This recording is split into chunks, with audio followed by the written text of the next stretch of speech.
first thing Steve Rogers noticed was the light. It was the wrong kind of light for a night mission. Too clean, too bright, too blue. He had been inside a concrete warehouse that smelled like oil and old metal. He had been moving fast, shield on his arm, boots quiet on the floor. A Hydra truck sat half-loaded near the back door. Men with rifles were shouting into radios. Steve had already taken down 3 of them without breaking anyone's neck. He did not like killing, not if he could stop it. A 4th man ran toward a steel case on a table. The case was the size of a small cooler. It had warning symbols on the side in a language Steve did not recognize, but the message was clear anyway. Danger. The man slammed his hand on a latch. The steel case opened. Blue light poured out like a flood. Steve had time to do one thing. He raised his shield and stepped between the case and the man with the latch. The world snapped. There was no explosion sound, no heat, just a pressure that hit Steve's ribs and teeth like a giant hand. His shield vibrated. His arms went numb for half a second. Then the floor vanished. Steve was falling. He twisted in the air by instinct, shield up, knees bent, head tucked. He hit hard. Concrete cracked under his boots. A spiderweb of lines spread out around him. Steve rolled once, then came up on one knee, shield forward, eyes wide. He was outside. Not outside the warehouse. Outside in a city. Tall buildings rose around him. Signs glowed in bright colors. Cars screamed as brakes locked. A bus swerved and clipped a street pole. People shouted in a language Steve did not know. A lot of them held phones up, filming. Steve's heart did not panic. It never did. His mind counted facts. New place, new language, crowd, traffic, and danger. A man in a bright green jacket was running straight at him. The man's hands crackled with sparks like tiny fireworks. The sparks popped and hissed, leaving small burns on the road. The man yelled something Steve could not understand, then threw both hands forward. A blast of sparks shot out like a wide spray. Steve moved without thinking. He snapped his shield up and stepped to the side so the sparks hit metal, not people. The sparks burst against the shield in a loud, bright shower. Behind Steve, a teenage girl screamed as one stray spark bounced off the shield's edge and skidded across the ground toward her shoes. Steve lunged. He caught the spark on the shield again and pinned it to the ground with the rim. It fizzled out, leaving smoke. The green jacket man blinked, surprised. He was not used to his attack being blocked like that. Steve used that half-second. He threw his shield. It spun like a saw blade, but Steve's aim was careful. It hit the man's wrist, not his head. The impact made the man drop to one knee with a shout. The sparks died. Steve was already there. He grabbed the man's jacket collar and pulled him forward, then swept his legs. The man hit the ground on his back. Wind knocked out of him. Steve planted a knee near the man's shoulder and pointed the shield at the man's face. "Stay down," Steve said, out of habit. The words were English. The man stared like Steve had spoken from a different planet. Sirens wailed. 2 figures landed near the cracked circle in the road. One was a man in black with a tired face and messy hair. He wore goggles around his neck and a long scarf that moved like it had its own life. His eyes were sharp. The other was a hero in a bulky rescue suit with a round helmet. The suit looked like it was made for disasters, not fights. The black-clad man's scarf snapped out and wrapped around the green jacket villain's arms before the villain could move. The villain grunted as the scarf tightened. The black-clad man looked at Steve, then at the crater around him, then at the shield. His eyes did not widen with awe. They narrowed. Suspicion. Steve held his hands up slowly to show he wasn't reaching for a weapon. "I'm not with him," Steve said. He tapped his chest once. "I'm here to help." The black-clad man said something in Japanese. Steve did not understand it, but the tone was clear. "Who are you?" Steve's throat tightened for a moment. He had answered that question in too many places, in too many years. "My name is Steve Rogers," he said. "I'm a soldier." Phones kept recording. People shouted. The rescue hero moved past Steve to check the injured, calm and steady. A giant screen on the side of a nearby building flashed news graphics. Steve could not read the words, but he could see the images. They were already showing his landing. The camera had caught him mid-fall. The screen replayed it in slow motion. In the crowd, a kid in a school uniform pointed at Steve and yelled something excited. The kid's eyes were shining. Steve's grip tightened on his shield. He had dropped into a world that reacted to danger like it was a show. Far away, in a dark room that smelled like medicine and dust, a hand paused over a stack of papers. A calm voice spoke. Interesting. A monitor showed the same cracked road, the same strange man with the shield. The voice was soft, almost pleased. A body like that is rare. Steve sat in a plain room with white walls and a table bolted to the floor. The chair was also bolted down. Steve noticed. He did not comment. His shield rested on the table, placed there by his own choice. He wanted it in sight. He also wanted them to know he was not afraid. Across from him sat the black-clad hero again. Up close, Steve could see the man looked tired, in a way that sleep would not fix. His eyes had seen too much. A second person sat to the side with a tablet and a pen. This person wore a neat suit and a badge. Their smile was polite but tight. The black-clad hero spoke in Japanese. The suited person translated into English with a strong accent. "My name is Shota Aizawa," the man said through the translator. "Hero name, Eraserhead. You caused public panic. You also stopped a villain. You are not registered. Explain." Steve kept his voice calm. "I didn't choose to land in the street," he said. "Something pulled me, like a portal." Aizawa's eyes flicked to Steve's shield. "That shield," the translator said. "It is not normal. Is it support gear? Is it illegal?" "It's mine," Steve said. "It's not a weapon meant to kill. It's meant to protect." The suited person leaned forward a little. "I am from the Hero Public Safety Commission," they said. "You can call me Sato. We handle special cases." Steve did not like the way Sato said special. It sounded like a box, a label, a plan? Aizawa watched Steve's face, not his words.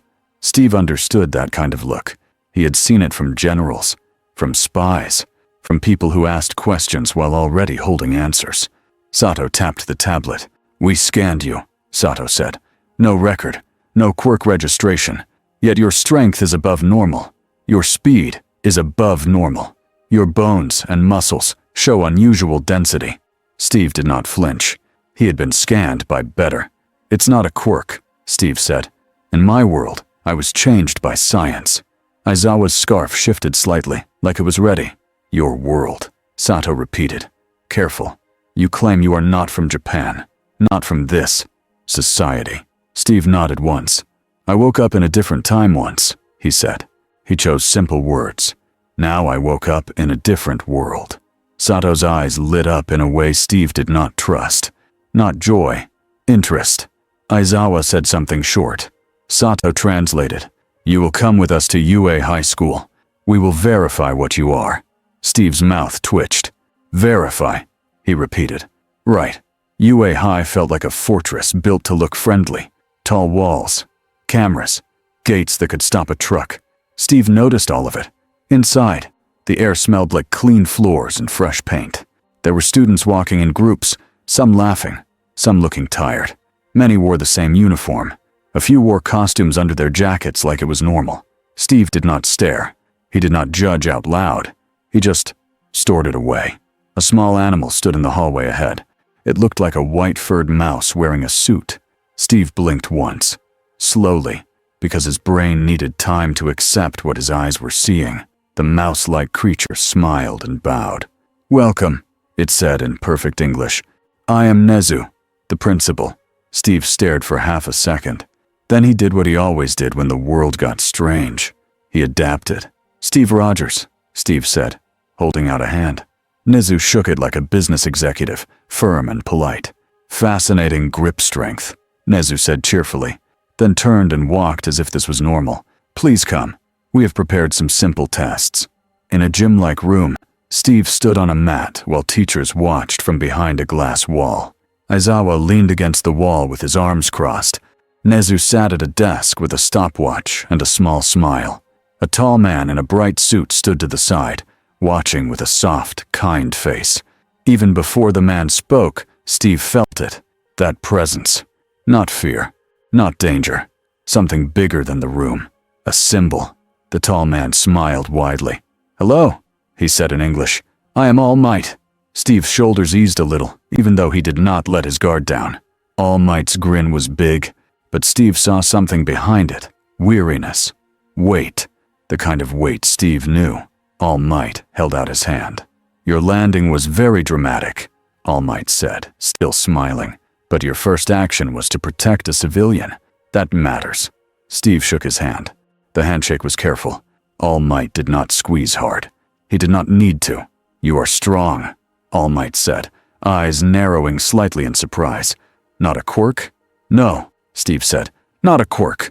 Nezu clapped his tiny hands.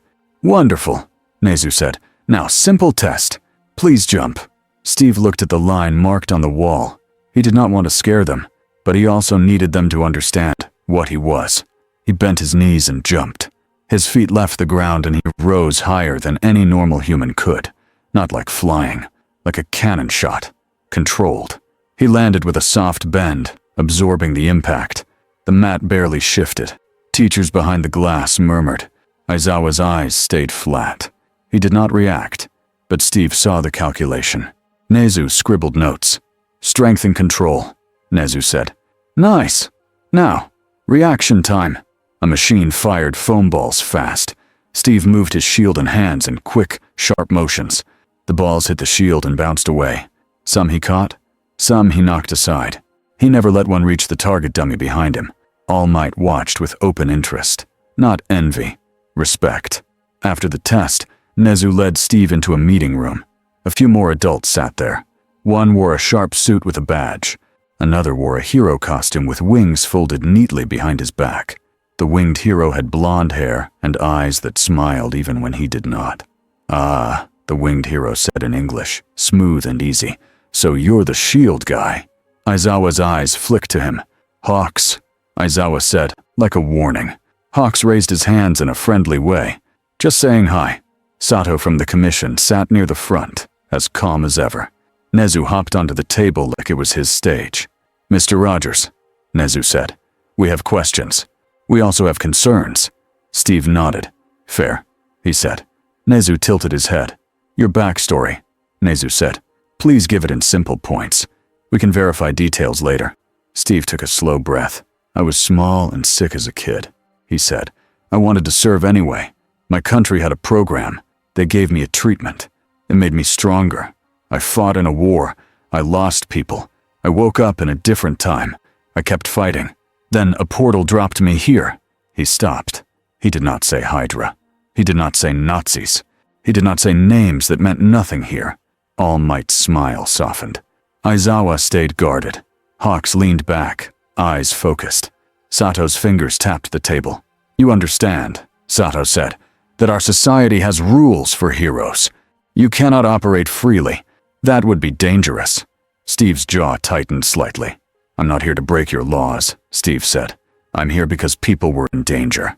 I will help if I can. Sato smiled again. And we can help you, Sato said. With resources, with housing, with legal status, with a license. Steve's eyes narrowed. A license, he repeated. Nezu's ears twitched. In this world, Nezu said lightly, hero work is regulated. It is a job, in a way. Steve looked at All Might. All Might did not look away. Steve felt a strange twist in his stomach. Where he came from, you did the right thing, because it was right. Here, it sounded like the right thing needed paperwork. Aizawa spoke. Sato translated. He asks, if you refuse the license, what will you do? Steve's answer was simple. I will still save people, he said. The room got quieter. Hawks chuckled softly, like he found it funny and sad at the same time. Bold, Hawks said. Steve looked at Hawks. I'm not trying to be bold, Steve said. I'm trying to be decent. Sato leaned in. Decent doesn't stop collateral damage, Sato said. Our public watches everything. Panic spreads. Trust breaks. Steve's voice stayed calm, but it got firmer. Then stop turning hero work into a show, Steve said before he could stop himself. Silence. All Might's eyes widened a little. Then, to Steve's surprise, All Might let out a short laugh. It was quiet, almost private. Aizawa stared at Steve like Steve had just stepped on a mine. Nezu smiled like a chess player watching a brave move. Sato's smile faded. Just a little. Steve realized he had said something dangerous. Not because it was wrong, because it was true. Later, Steve walked through a hallway with All Might beside him. All Might's big smile was gone. Now he looked more like a tired man trying to be strong. "You spoke your mind," All Might said gently. Steve glanced at him. "I don't like being managed," Steve said. All Might nodded. "Neither do I," All Might said, softer. "But this world is complicated." Steve looked out a window. He could see a training field. Students were running drills. Some moved with powers that looked like magic. Ice, fire, explosions, floating. And among them, he saw a boy with green hair doing careful, controlled punches at the air. Each punch made a small shock of wind. Steve's eyes focused. That boy was trying very hard not to hurt anyone. Steve respected that. All Might followed Steve's gaze. "That one," All Might said quietly. "He has a strong heart." Steve nodded once. "Strong hearts matter," Steve said. All Might glanced at Steve's shield. "And that shield," All Might said. "It reminds people of something simple." Steve did not smile. "It's just a tool," Steve said. All Might shook his head. "No," All Might said. "It's a promise." Steve did not answer. Not because he disagreed, because hearing it out loud made something in his chest ache. He missed his home. He missed people who knew what that promise had cost. That evening, Aizawa stood outside the guest room UA had given Steve. Aizawa did not knock. He leaned against the wall with his arms crossed. Steve opened the door anyway. He had heard Aizawa coming. His steps were quiet, but not silent. Aizawa looked Steve up and down. "Rogers," Aizawa said in English this time. He did not bother with the translator. Steve blinked. "You speak English?" "I do," Aizawa said. "When I want to." Steve nodded slowly. "What do you want?" Aizawa's eyes were flat. "I want to know what you do if you decide we are wrong," Aizawa said. Steve's face stayed calm. "If you're wrong," Steve said, "I tell you. I argue. I push. And if we stop you?" Aizawa asked. Steve held Aizawa's gaze.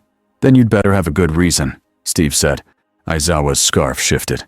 "You're strong," Aizawa said, "but strength doesn't make you safe." Steve's voice went quiet. "I know," Steve said. Aizawa studied him for a long moment. Then Aizawa said, "If you become a threat, I will stop you." Steve did not flinch. He respected directness. "I'd expect you to," Steve said. Aizawa's eyes narrowed. "And if I'm wrong about you?" Aizawa asked, almost like it hurt to say. Steve answered simply, "Then we protect people together," Steve said. Aizawa stared a second longer, then turned and walked away without another word. Steve closed the door. He sat on the edge of the bed and stared at his shield leaning against the wall. A world of heroes. And still, the first thing he had to earn was trust. The next day, Nezu arranged a controlled introduction. Steve did not love the idea of being introduced like a new piece of equipment, but he understood why. The students were young. The world was loud.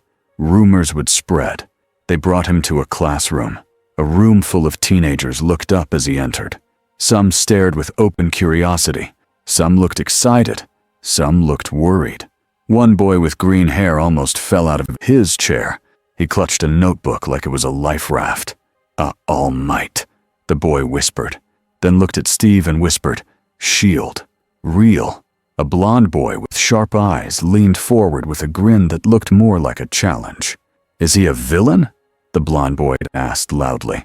"He looks like some kind of cosplay." A girl with brown hair elbowed him. "Bakugo!" Steve took in the room fast. The loud one, the nervous one, the quiet one with red and white hair, the girl who watched exits, the boy with a bird head, the tall boy with glasses who sat straight like a soldier. Steve felt a strange warmth. They reminded him of recruits, kids, but trying to be more than kids. All Might stood at the front with his big teacher voice back on. "This is Mr. Steve Rogers," All Might said. "He will be staying at UA as a guest while we learn more." The green-haired boy shot his hand up so fast Steve almost smiled. "Yes?" All Might said. The boy stood up, shaking a little. "Sir," he said, "do you have a quirk? If not, how are you doing that? Are you using support gear?" Is that shield a special alloy? Is your fighting style military-based? Are you? All Might coughed. The boy froze, face red. I'm sorry, the boy said, speaking faster. I'm Izuku Midoriya. Steve nodded. Nice to meet you, Midoriya, Steve said. No quirk. The room buzzed. No quirk? Someone whispered. Bakugo scoffed. So he's just a strong guy. Steve looked at Bakugo. He had met boys like this. Angry, bright, scared under the anger. Steve kept his voice calm. I'm strong, Steve said. I'm also trained, but strength isn't the point. Bakugo smirked. Then what is? Steve held his gaze. The point is what you do when someone can't protect themselves, Steve said. Bakugo's smile faded a little. The quiet boy with red and white hair watched Steve like he was studying a puzzle. A girl with black hair and earphone jacks in her ears whispered, "He talks like a real hero." Steve did not hear the whisper, but he felt the room shift. Midoriya's eyes shone. He looked like he wanted to cry and take notes at the same time. Then the door opened. Two people in suits stepped in with clipboards. Sato was among them. Sato smiled at the class, then at Steve. Apologies, Sato said. We need Mr. Rogers for a moment. All Might's smile tightened. Steve followed, because if he refused, they would only push harder. In a small office, Sato slid a packet of papers across the desk. A provisional hero license, Sato said. Special category. You can operate legally under supervision. Steve looked at the papers. He saw lines, rules, clauses. Then he saw something that made his eyes narrow. A section about public image responsibilities. What is this? Steve asked. Sato's smile widened again. Brand guidelines, Sato said. Public messaging, media coordination, sponsorship limits. Steve stared. You want me to sell things? Steve asked. Sato blinked, like Steve had said something childish. Heroes inspire, Sato said. Inspiration has value. Value keeps society stable. This is normal. Steve's voice went flat. I'm not a product, Steve said. Sato's tone stayed polite but colder. In this world, Sato said, public trust is part of the job. Steve pushed the papers back. In my world, Steve said, trust is earned by action. Sato's eyes hardened. You are a risk, Sato said. A powerful unknown with no registration. If you want to stay, you will cooperate. Steve stood. He was not threatening, but the room felt smaller anyway. I will follow laws that protect people, Steve said. I will not sign away my choices. Sato held his gaze. You will be observed, Sato said. Steve nodded once. Fine, Steve said. Observe. When Steve left, he felt eyes on his back. Not just Sato's. Other eyes. Systems. Plans. He walked down the hallway toward the training field and tried to slow his breathing. He had faced monsters and gods and armies, and now he was fighting paperwork. He almost laughed. Almost. In the late afternoon, Midoriya caught up to Steve near the training field.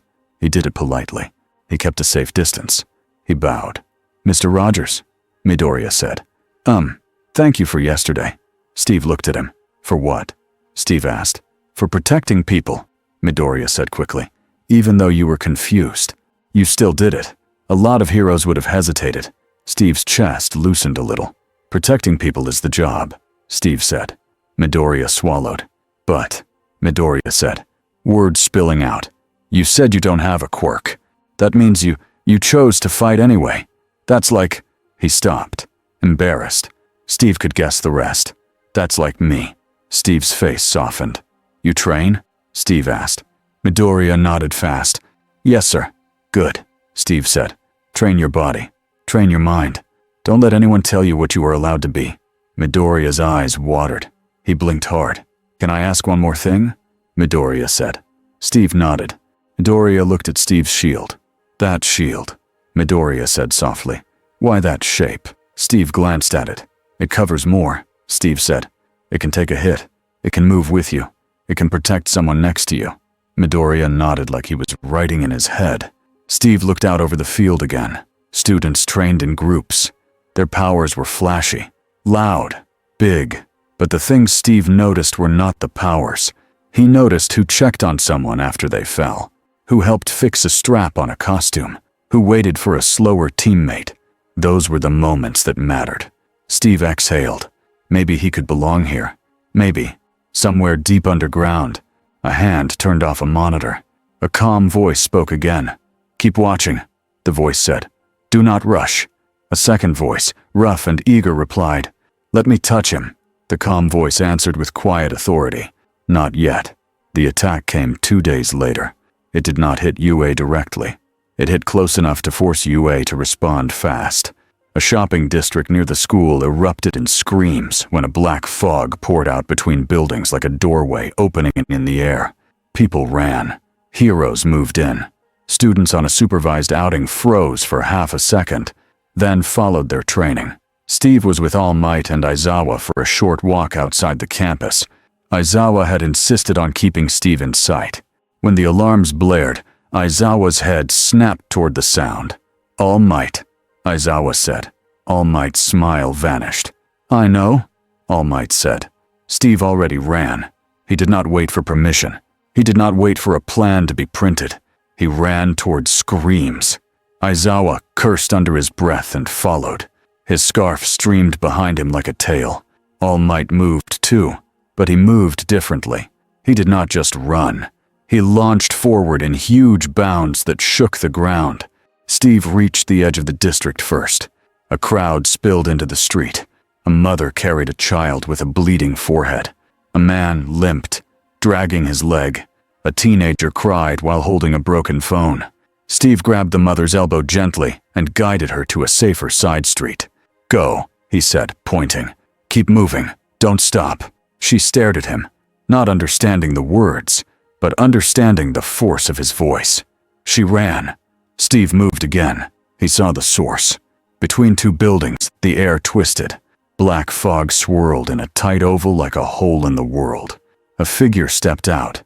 It was tall and thin, wrapped in a dark coat. Its face was hidden by shadow. The fog moved around it like smoke. Steve did not know what it was, but he knew what it meant. A doorway. Behind the fog man, something heavy moved. Then it stepped through. It was a monster, shaped like a person, but wrong. Its skin looked like stitched muscle. Its arms were thick.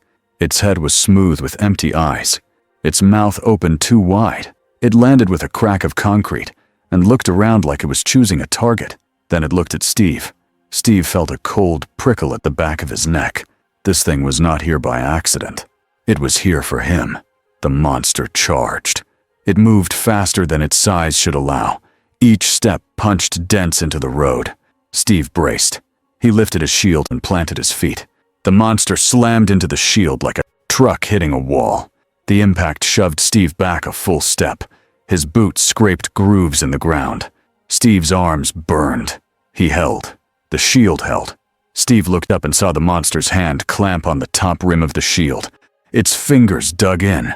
Then Steve felt a new force. A shock. Not electricity. Not fire. A burst of pressure, like a hard punch in the air, exploding outward from the monster's palm. The shield shook. Steve's elbows snapped back.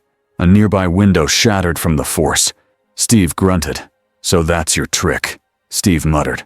The monster pulled, trying to rip the shield away. Steve twisted his wrist and rolled with the pull, using the monster's strength against it.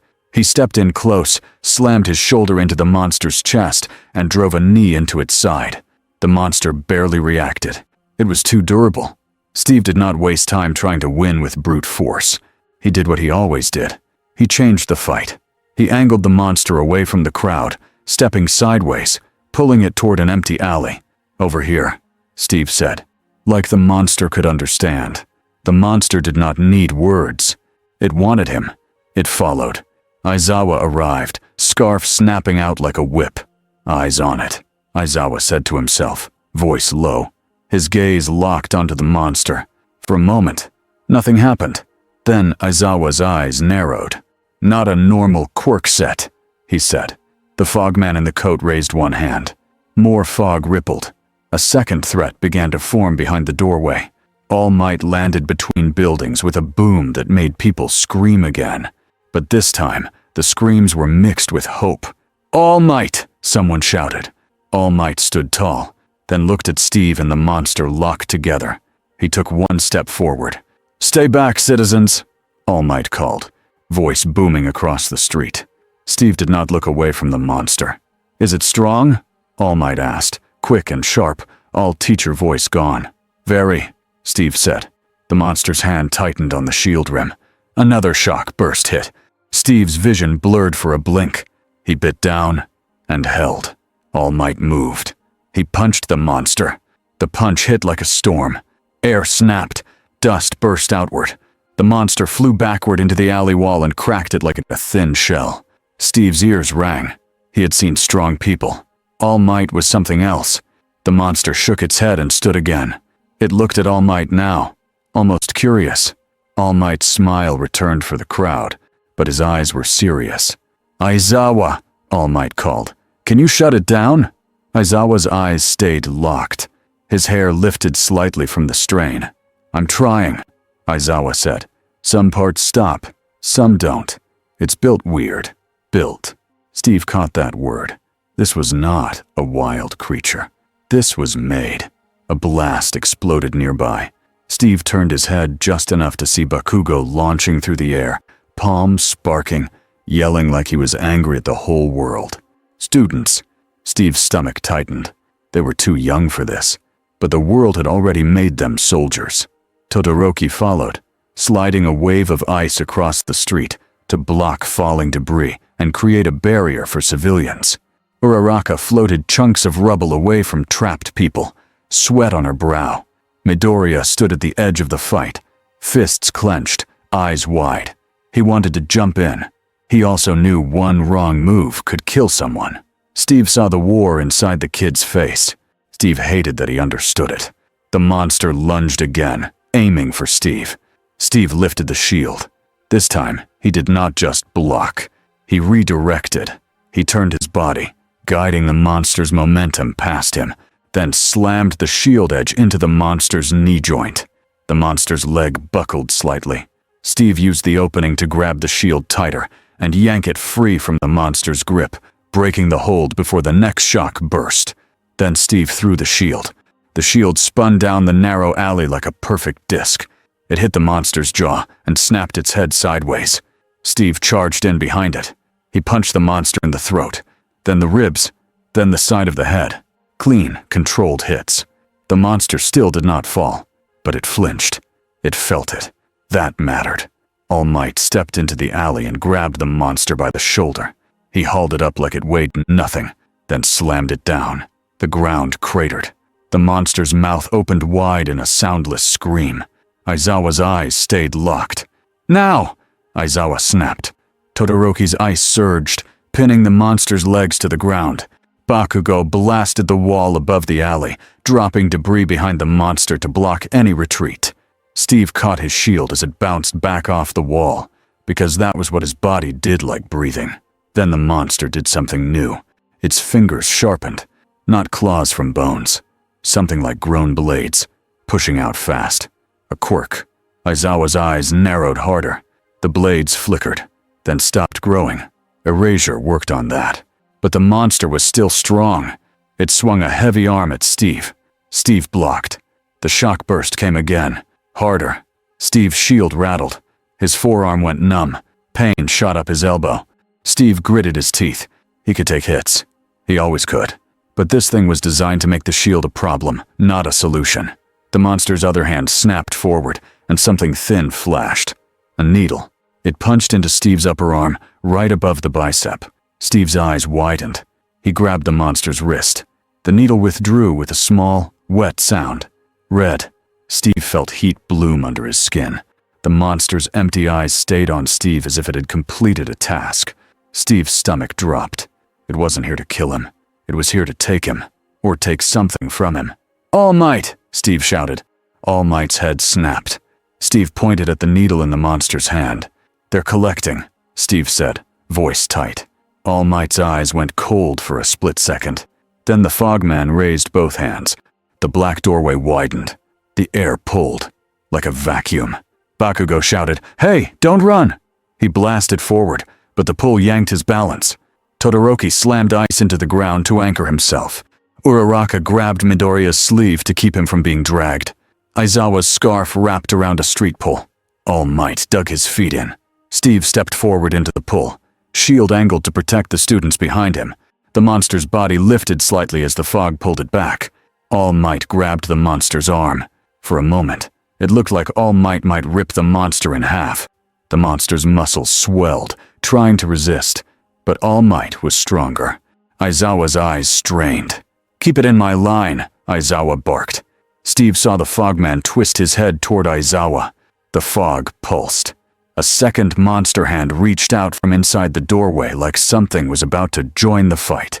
All Might made a choice. He shoved. He drove the monster back into the doorway with a force that made the alley walls shake. The monster went through. The fog snapped smaller. Steve threw his shield at the doorway, not to hit a person, but to disrupt the pull. The shield cut through the fog's edge, and the doorway wobbled for a beat. It was enough. All Might slammed a fist into the air in front of the doorway. The punch made a blast of wind that blew the fog apart like smoke. The doorway collapsed. The fogman vanished with it. Silence hit hard. Not calm silence. Shock silence. Dust drifted in the air. The street looked broken. Windows shattered. Smoke rose from small fires. People cried and clung to each other. Students stared at Steve like he was a storm that had walked into their world. All Might stood tall again, chest rising and falling. Aizawa blinked hard and finally looked away, eyes red from strain. Steve lowered his shield slowly. He felt the sting in his arm where the needle had pierced. He looked at the blood smudge on his sleeve. Midoriya stepped forward, voice shaking. "Mr. Rogers," he said. "They called you." Aizawa cut in, sharp. "Rogers," Aizawa shouted at the heroes and students. "Status." Steve heard it clearly. Not just his name, the way it was used. Like a call sign, a role. All Might stepped closer to Steve and placed a heavy hand on Steve's shoulder, steadying him in the chaos. "You led that well," All Might said, voice low so the crowd would not hear. Steve's jaw clenched. "They were testing us," Steve said. "Testing me." All Might's eyes narrowed. "Then we will answer," All Might said. Behind them, sirens grew louder as more heroes arrived. Cameras were already back out, recording the aftermath. Somewhere in the crowd, a kid whispered, "Captain." Steve's head turned slightly. He had not said that word. All Might had. Not on purpose as a reveal, as a habit, as respect. "Captain." Midoriya's eyes widened, as if a puzzle piece slammed into place in his mind. He whispered under his breath, almost to himself, "Captain America?" Steve heard it. He did not correct it yet. He was too busy feeling something colder than fear, because now he knew for sure. This world had villains who did not just want to win today. They wanted to build tomorrow, and they had just taken the first drop of him to do it. The street stayed loud even after the fog door collapsed. Sirens came from 3 directions. More heroes dropped in from rooftops and side streets. Rescue teams ran with stretchers. Police pushed crowds back, but cameras still found angles. Steve stood in the broken alley and let a medic wrap a tight bandage around his upper arm. The puncture was small. The message behind it was not. He watched the medic's hands. Calm hands. Fast hands. The medic tried not to stare at Steve's muscles or the shield, but the medic still stole quick looks. All Might spoke to the arriving heroes with a voice meant for the public, big and steady. Aizawa spoke in short, sharp bursts, meant for control. Steve's eyes tracked the students. Bakugo kept trying to step forward like the fight was not over. Todoroki stayed near civilians and kept making ice walls to hold falling debris. Uraraka floated cracked concrete away from trapped people, jaw clenched. Midoriya stood very still, like he was forcing himself not to run into danger.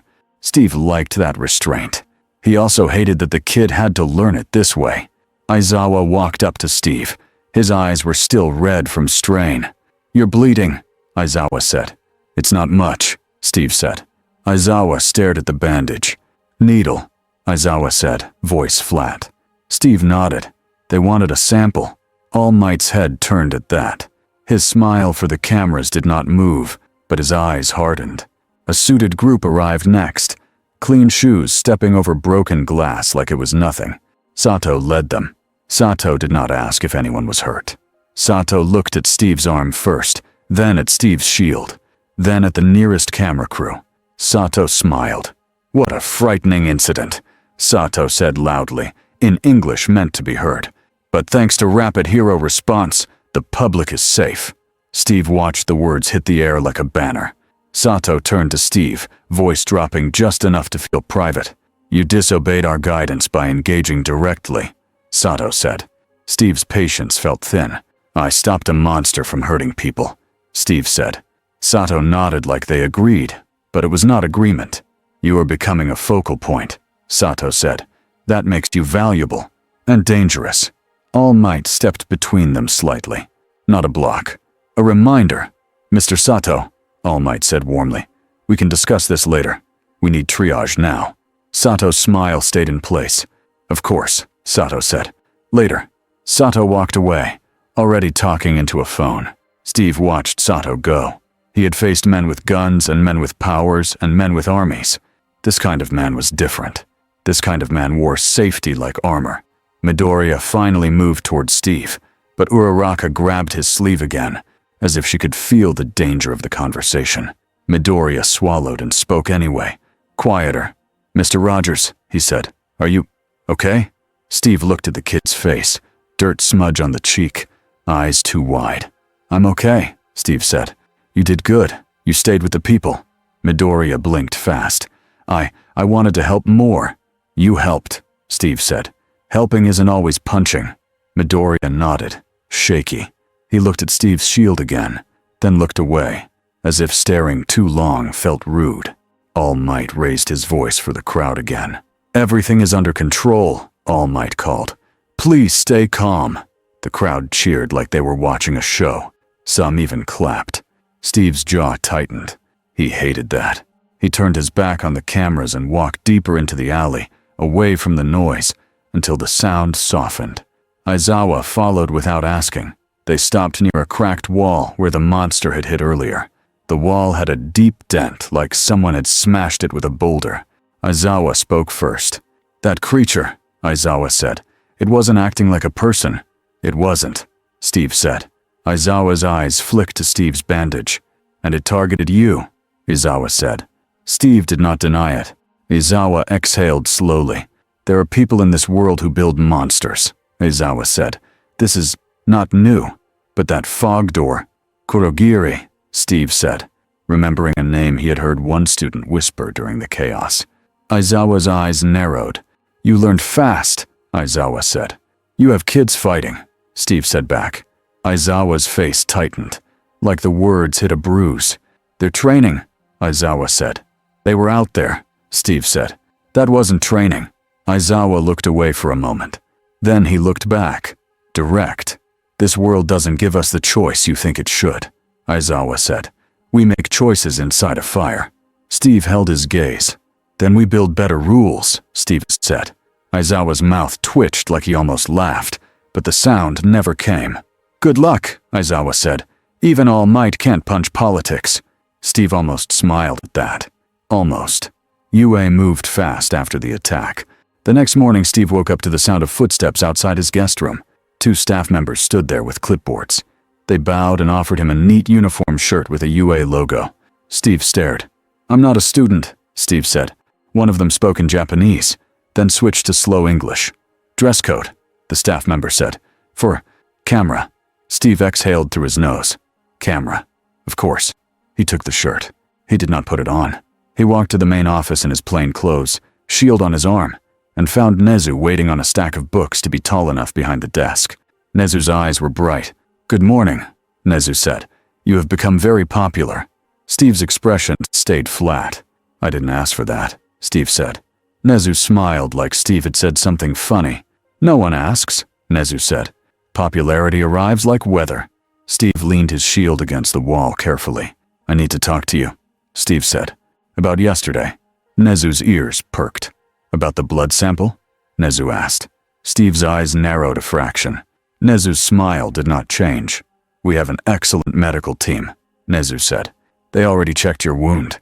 It was a sample draw, not poison." "That doesn't make it better," Steve said. "No," Nezu agreed. It makes it clearer. Steve stepped closer to the desk.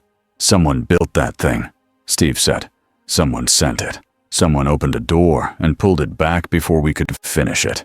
Nezu tapped a pencil against the desk, thinking. Yes, Nezu said. And the commission will want to control the narrative. Steve frowned. Narrative. Nezu nodded. Words matter in this world, Nezu said. Sometimes more than reality. Sometimes reality is forced to follow the words. Steve's stomach tightened again. Nezu hopped down from the books and walked closer, paws behind his back like a professor. You dislike branding, Nezu said kindly. Steve blinked. Is it that obvious? Nezu's eyes sparkled. You have the face of a man who wants to throw a billboard into the sea, Nezu said. Steve almost laughed. Almost.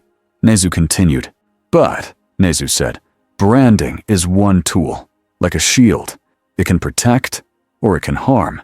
It depends on who holds it. Steve stared at Nezu for a moment. Then Steve said, I want to help people that your system misses. Nezu tilted his head. Quirkless people, Nezu said softly. Steve's face stayed calm, but his voice hardened. I saw the crowd, Steve said. Some of them looked at me like I was nothing, because they think power equals worth. That thinking is poison. Nezu nodded slowly. It is, Nezu said. And villains love poison. Steve leaned forward slightly. I want to build protection plans, Steve said. Basic drills, rescue readiness, first aid, evac routes, the kind of stuff that keeps people alive when heroes are late. Nezu watched him with full attention. And you want to do this openly? Nezu asked. Steve shook his head once. Open enough to help, Steve said. Quiet enough to not become a circus. Nezu smiled. A reasonable request, Nezu said, which means the commission will hate it. Steve's jaw tightened. Nezu pointed at the shield. You protect with that, Nezu said, but you lead with something else. People can feel it. Steve did not answer. Nezu hopped back onto his stack of books, looking pleased and serious at the same time. I will authorize a small program, Nezu said, under UA supervision. Limited at first. Steve exhaled, relieved. Thank you, Steve said. Nezu raised a paw. However, Nezu said, you will also attend a commission meeting. They will insist. Steve's relief faded. I don't take orders from them, Steve said. Nezu's eyes stayed gentle. You do not have to, Nezu said, but you should hear them. Knowing your opponent matters. Steve frowned. My opponent? Nezu smiled again, very small. In this world, Nezu said, friendly smiles often carry knives. The commission meeting took place in a sleek building that felt like a bank. Everything was white and glass and clean corners. Steve sat at a long table. His shield rested beside his chair, not on it. He refused to treat it like a prop. Sato sat across from him with two other officials. Hawks lounged in a chair near the wall, legs crossed, looking relaxed like he was watching a movie. All Might came too, but he stood in the back, arms folded, eyes careful. He was here to support Steve, but he was also here to keep the peace. Sato slid a folder forward. Public response is intense, Sato said. You are trending. Steve stared. Trending? Hawk snorted softly, amused. Sato continued as if Steve had not spoken. We have two options, Sato said. We frame you as a danger we contained, or we frame you as an ally we welcomed. Steve's hands curled once under the table, then relaxed. I'm not a frame, Steve said. I'm a person. Sato smiled politely. In public policy, Sato said, a person becomes a symbol. It's not an insult. It's reality. Steve's voice stayed even. A symbol is earned, Steve said, not issued. Sato opened the folder. We can issue you a provisional license, Sato said. Special classification, superhuman physique, unknown origin, controlled operations. Steve leaned in and read the line items. Then his eyes hit the same section again. Public image obligations. Sato noticed. Standard, Sato said. Steve pushed the folder back. No, Steve said. Sato's smile thinned. Mr. Rogers, Sato said, you operated without authorization. You are now tied to a villain incident. If you wish to remain in Japan, you will cooperate. All Might spoke, warm, but firm. We can find a path that respects Mr. Rogers' values, All Might said. Sato's eyes flicked to All Might, then back to Steve. Values are not a policy, Sato said. Steve's voice sharpened slightly. They should be, Steve said. Hawks finally spoke, voice light. Can I ask something? Hawks said. Rogers, right? That's what they're calling you. Steve looked at him. Hawks smiled. You fight like a soldier, Hawks said. But you talk like a preacher. Where'd you learn that? Steve stared. I learned it by watching people die when no one stood up, Steve said. The room went quiet for a breath. Even Hawks' smile faded a little. Sato cleared his throat. There is another issue, Sato said. The needle. The sample. If villains can reproduce your strength, the threat level rises. Steve's eyes narrowed. So you want to lock me up, Steve said. Sato raised a hand. Not lock, Sato said. Protect. Control access. Keep you under constant oversight. Steve leaned back. I've heard that before, Steve said. All Might's eyes sharpened. Sato continued anyway. And, Sato said, you will be assigned media training. Your presence causes panic and admiration. Both must be guided. Steve stared at him. You want me to smile on cue? Steve said. Sato nodded. Yes, Sato said. You will need a hero name, a costume that fits our standards, a public story. People need something they can understand. Steve's voice was flat. My name is Steve Rogers, Steve said, and my story is I protect people. Sato's patience showed a crack. That is not enough, Sato said. Not here. Steve stood. All Might shifted in the back, ready, but Steve did not threaten. He just refused to sit under pressure. I will follow your laws when they save people, Steve said. I will not become your advertisement. Sato stood too, matching him. Then you will remain under watch, Sato said. Every move. Steve held Sato's eyes. Watch, Steve said, and learn. Hawks let out a low whistle. Okay, Hawks said softly. This is going to be fun. Steve turned and left without taking the folder. All Might followed him out into the hallway. Once the doors closed, All Might's big smile fell away. I'm sorry, All Might said quietly. Steve shook his head once. It's not your fault, Steve said. You're trying to hold a world together. All Might's eyes flicked to the ceiling cameras. They think I'm only a symbol, All Might said. They forget I'm also a man. Steve's face softened. I don't forget, Steve said. All Might's chest rose, slow. And you, All Might said, carry the same burden. You just don't pretend it's light. Steve looked down the hallway. He had a new enemy, not Sato alone. A machine. And machines did not care about good intentions. That night, Midoriya sat on his bed and stared at his notebook until his eyes hurt. He had written Rogers at the top of a page. He had drawn a shield. He had drawn it again and again. A circle, a star-like shape in the center, red-white pattern around it, but it wasn't exactly right. Steve's shield did not look like any hero gear he had seen. Midoriya chewed on his pencil. He whispered, barely audible. Captain. He remembered Aizawa shouting, Rogers, like a call sign. He remembered All Might's quiet tone in the alley, saying it like respect. Captain. Midoriya's eyes widened. Not a hero name, a rank. Midoriya's brain spun. Rogers. Soldier. Shield. Captain. And the color pattern. America? Midoriya shook his head fast, embarrassed at himself. Why would America mean anything? This was Japan. Steve hadn't said that word. But Midoriya couldn't stop the thought, because the idea fit the feeling. A man who stood in front of danger like it was his job, like it was his duty. Midoriya wrote in tiny letters, Captain. America? He stared at it, heart pounding. Then he scratched a line under it and wrote, Don't assume. Ask him when it's safe. Midoriya closed the notebook like it was a secret. Far underground, lights hummed in a room that felt like a hospital and a jail at the same time. A small vial sat under a lamp. Inside was a thin smear of blood. A doctor in a mask held it up. His hands were careful, almost worshipful. Behind him, a tall figure sat in shadow, breathing slow. All for One listened as if he were listening to music. The cells are unusual, the doctor said. All for One's voice was calm.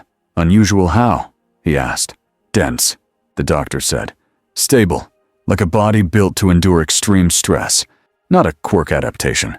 Something else. All for One's fingers tapped once on the armrest. So, he said, a foundation. The doctor swallowed. Yes, the doctor said. A base we can build on. In the corner, Shigaraki scratched his neck hard enough to turn the skin red. So let me kill him, Shigaraki said, voice sharp. He's annoying. All for One did not raise his voice. Not yet, he said. Shigaraki's eyes flared. He's with heroes, Shigaraki said. He'll get in the way. All for One's tone stayed almost gentle. He is not simply a wall, All for One said. He is a message. Shigaraki sneered. A message doesn't matter, Shigaraki said. All for One leaned forward slightly, the darkness around his mask shifting. A message matters more than a fist, All for One said, because a fist breaks one thing. A message changes 1,000 minds. Shigaraki went quiet, breathing fast.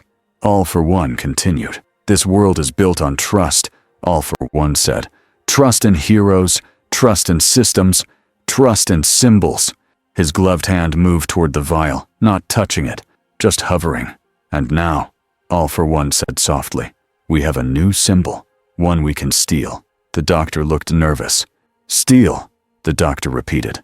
All for One's voice carried a smile. We can break him, All for One said. Or we can turn him. Shigaraki laughed, harsh. Good luck, Shigaraki said. He looked stubborn. All for One's head tilted. Stubborn people are the easiest, All for One said. They always have a line they refuse to cross, so you don't push them over it. He paused. You move the world, All for One said, until their line crosses them. The room felt colder. All for One leaned back again. Prepare a prototype, All for One said. Not for battle, for the mind. Shigaraki's scratching slowed. What does that mean? Shigaraki asked. All for One's voice stayed calm. It means, he said, we will offer him something he wants. The days after the attack became a strange mix of calm and pressure. UA tightened security. Teachers walked halls more often. Students trained harder. And Steve Rogers became a topic everywhere. Steve heard it even when he didn't understand the language. He heard his name in whispers. He saw his shield on screens. He saw people point at him from far away like he was a landmark. Nezu started Steve's small program quietly. They did not call it hero training. They called it community readiness. Steve liked that. The first session was in a plain gym room with simple mats and cones and a whiteboard. A small group sat in chairs. A few UA support staff, one rescue teacher, and 3 invited civilians from a nearby district. One was a mother with tired eyes. One was an older man with a cane. One was a teenage boy who kept his head down. The teen boy had no visible quirk signs. No special hands, no horns, no glowing skin, quirkless. Steve saw it in the boy's posture, the way he tried to shrink. Steve stood at the front, hands relaxed. He didn't use big speeches. He used simple plans. Rule 1, Steve said, pointing to the board. When something bad happens, people freeze. That's normal.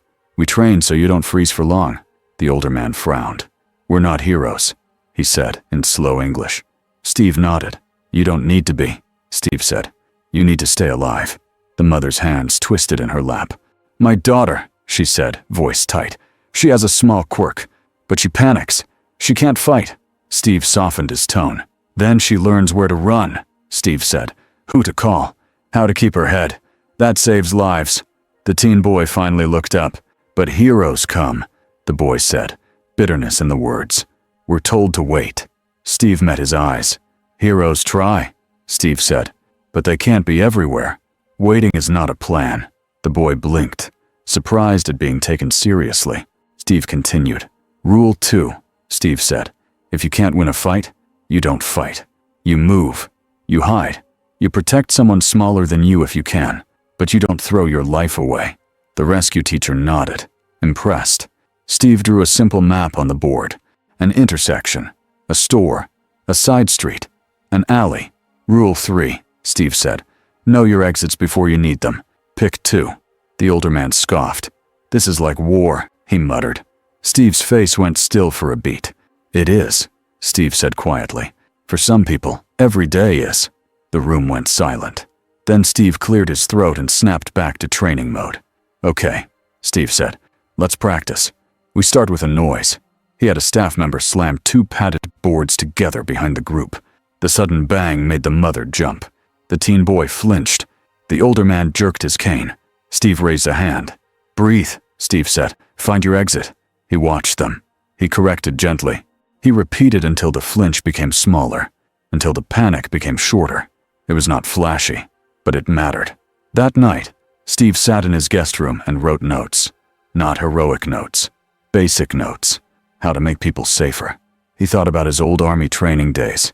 The drills. The discipline. The simple rule. If you can't stop the danger, you control the damage. He looked at the shield leaning against the wall. He felt the old ache again. He missed his time. His people. But he also felt something new. This world needed what he did best. Not just punching. Organizing. Protecting. Leading. There was a knock at the door. Steve opened it. Hawk stood there, hands in his jacket pockets, smiling like he belonged everywhere. Evening, Hawk said. Can we talk? Steve didn't invite him in right away. Why? Steve asked. Hawks lifted a shoulder. I'm curious, Hawks said. And I'm supposed to be. Steve stepped aside. Hawks walked in and glanced around, eyes catching every detail. The notebook. The simple room. The lack of posters or gadgets. You live like a guy who expects to leave, Hawks said. Steve stared. Maybe I do. Hawks looked at the shield. Everyone wants to name you, Hawks said. The commission is annoyed because you won't play their game. Steve didn't answer. Hawks leaned against the wall. Here's the thing, Hawks said, voice lighter but eyes sharper. If you don't pick a story, someone else will pick it for you. Steve's voice stayed calm. My story is I save people, Steve said. Hawks nodded. Great, Hawks said. But they'll still put it on a poster. Steve frowned. I don't need posters, Steve said. Hawks smiled. Yeah, Hawks said. I figured you'd say that. He looked at Steve for a long second, then spoke more quietly. The needle, Hawks said. That wasn't random. I know, Steve said. Hawks's smile faded a touch. And the people behind it, Hawks said. They're patient. They don't rush. They don't get caught. Steve's eyes sharpened. You know something, Steve said. Hawks lifted both hands. I know rumors, Hawks said. And I know patterns. And you, Rogers, you just became a pattern. Steve's jaw tightened. Hawks pushed off the wall. Be careful, Hawks said. Not because you can't fight. Because you can. It's because they might not fight you the way you expect. Steve held his gaze. I don't expect anything, Steve said. I plan. Hawks's grin returned. See? Hawks said. That's why you're interesting. He walked to the door, then paused. Oh, Hawks said casually. Try not to start a war with the commission. They're annoying, but they're not the main enemy. Steve didn't blink. I don't start wars, Steve said. I end them. Hawks gave a small nod, like he respected that, then left. Steve closed the door. He stared at his notebook. He wrote one more line. Someone is building monsters. Find the supply chain. And under it, protect the ones the system forgets. Nezu kept his promise. The community readiness program expanded, but quietly, it also drew attention. One afternoon, Steve arrived at the small training room and found a camera crew outside the door. A staff member looked nervous. They said commission approved, the staff member said. Steve's face tightened. Sato stepped into view, smiling like they were friends. Mr. Rogers, Sato said. Wonderful. The public will love this. Mysterious hero teaches civilians to survive. It's heartwarming. Steve stared at the camera. The camera lens stared back like an eye. This isn't for show, Steve said. Sato's smile stayed. Everything is for show, Sato said, soft enough that only Steve could hear. That is the point. Steve stepped closer to Sato. Remove them, Steve said. Sato's eyes stayed polite. No, Sato said. Not unless you sign. You want privacy? Cooperate. Steve's fists clenched, then relaxed. All Might appeared behind Steve, silent, and the camera crew stiffened like they had just seen a lion. All Might spoke gently. This program is still in testing, All Might said. We should respect the civilians' comfort. Sato's smile did not move. Public comfort, Sato said, comes from visibility. Transparency builds trust. Steve's voice went cold. Transparency isn't forcing scared people onto TV, Steve said. Sato's eyes sharpened for a second. Then he clapped lightly. Of course, Sato said. We can film only you then, the brave foreign soldier. The shield. Steve's jaw tightened. He was being cornered. Not with violence. With image. Steve looked at All Might. All Might's face was calm, but his eyes carried apology again. Steve made a choice. He stepped toward the camera, close enough that the lens filled with his face. He spoke slowly, clear. I'm not here for your ratings, Steve said.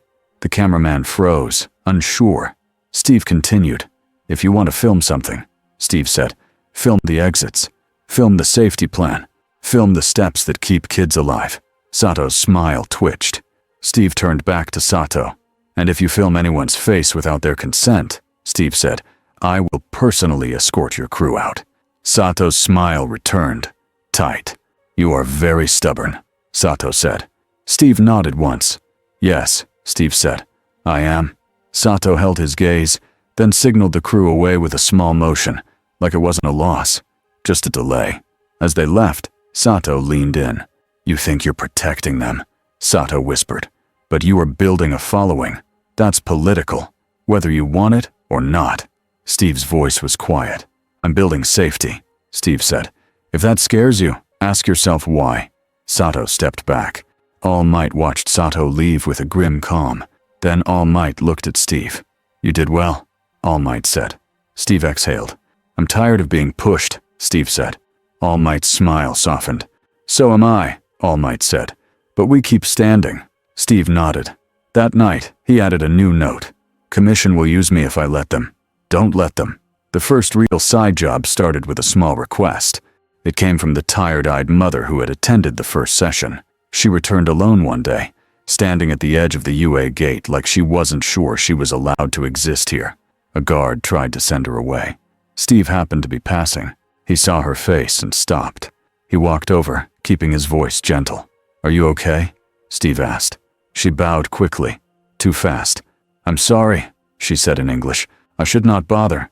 You're not bothering me, Steve said. What happened? Her hands shook. My neighbor's son, she said. He's gone.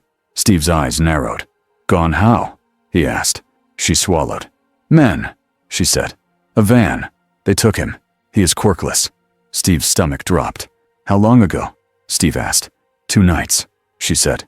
Steve's voice went low. Did you report it? He asked. She nodded. Ashamed. Police said. Maybe he ran away, she whispered. Because quirkless boys do that. They said, no proof. Steve felt heat in his chest. Not anger for her. Anger at the idea that a missing kid could be brushed aside. Steve didn't shout. He didn't slam his fist. He just got very still. Name, Steve said. Address. Any detail. She gave everything she had. Steve wrote it down. Then he looked up. I can't promise, Steve said. But I will try. Her eyes filled with tears. Thank you, she whispered. Steve watched her leave. Shoulders hunched like she expected the world to hit her again. He turned and walked straight to Nezu. Nezu listened without interrupting, eyes focused. When Steve finished, Nezu spoke softly. This is not isolated, Nezu said. There are people who hunt the vulnerable. Quietly. Steve's jaw tightened. Why isn't this being crushed? Steve asked. Nezu's gaze sharpened. Because it hides inside the cracks, Nezu said. And because the world is very busy watching bigger fires. Steve's voice stayed firm. Then we go into the cracks, Steve said. Nezu nodded once.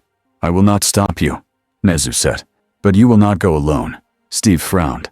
I work alone, Steve said. Nezu smiled. In this world, Nezu said, you will learn teamwork, or you will fail. Steve didn't argue. Nezu made a call.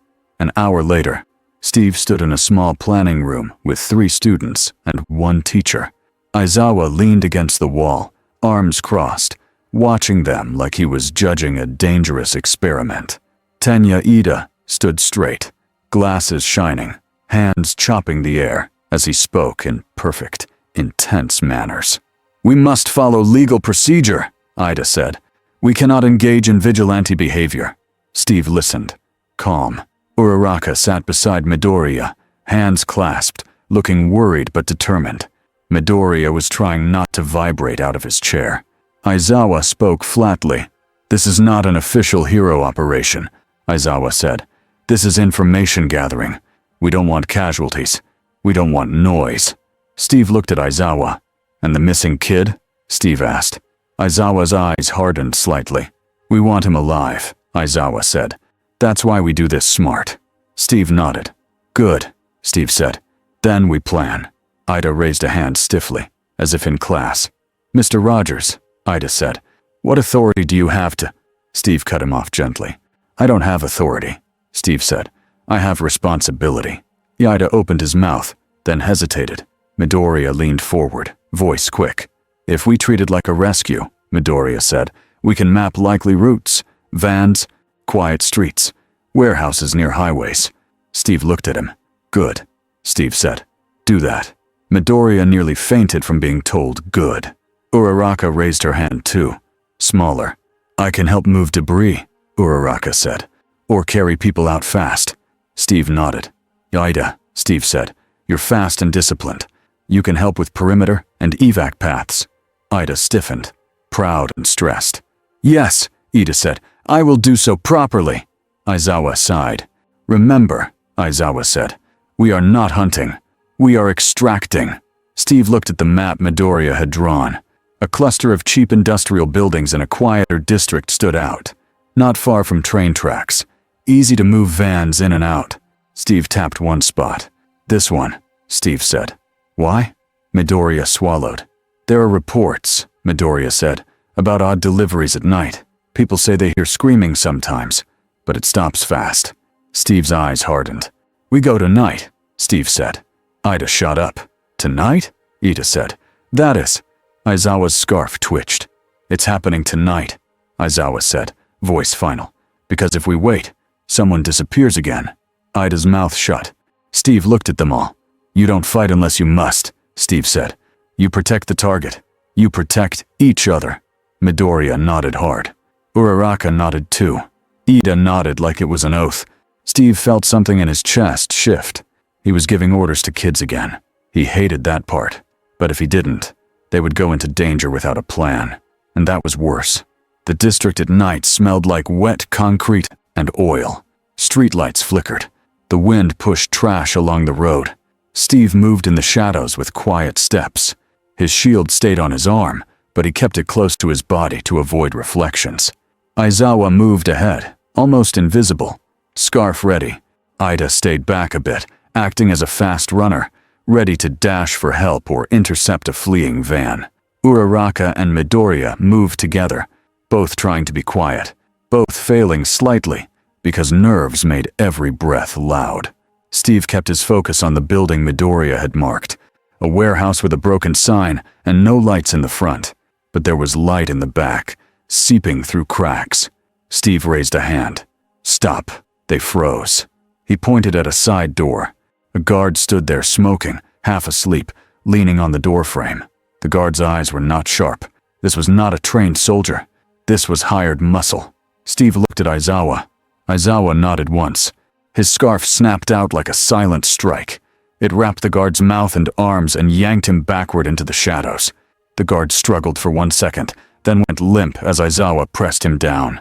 No screams, no alarms. Steve moved to the door. He listened. Inside, faint voices. Machinery hum. A metallic clink. Steve signaled. Uraraka's hands floated to the door handle. She took a breath and made the door weightless Otinto. Steve pushed. The door opened without a creak. They slipped inside.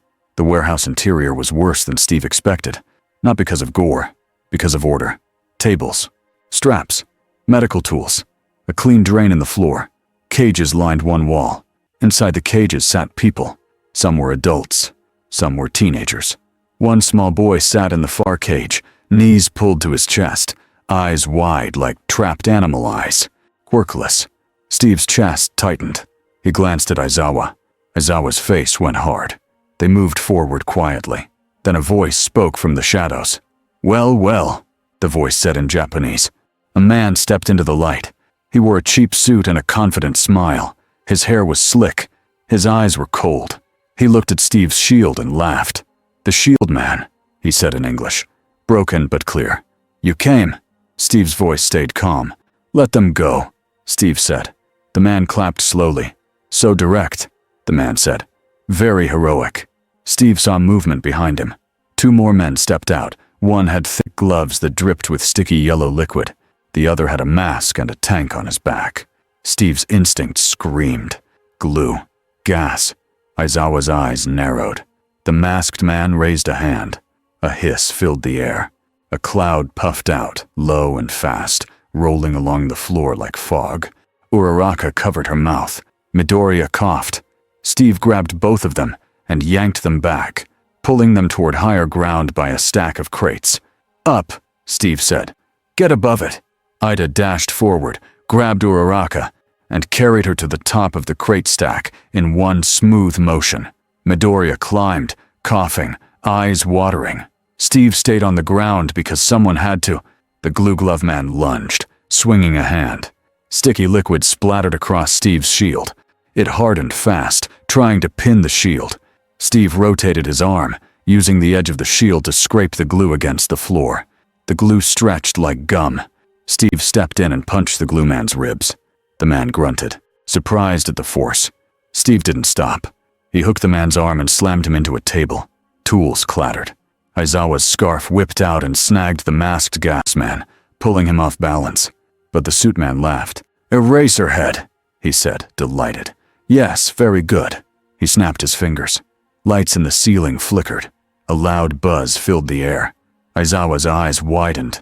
A high-frequency sound hit like a nail in the skull. Uraraka winced on the crate stack, hands pressed to her ears. Midoriya's eyes squeezed shut. Steve's teeth clenched. The suit man grinned. "Soundjammer," he said. "You don't like? Too bad." Aizawa's focus broke for a moment. His eyes blinked hard. That was enough.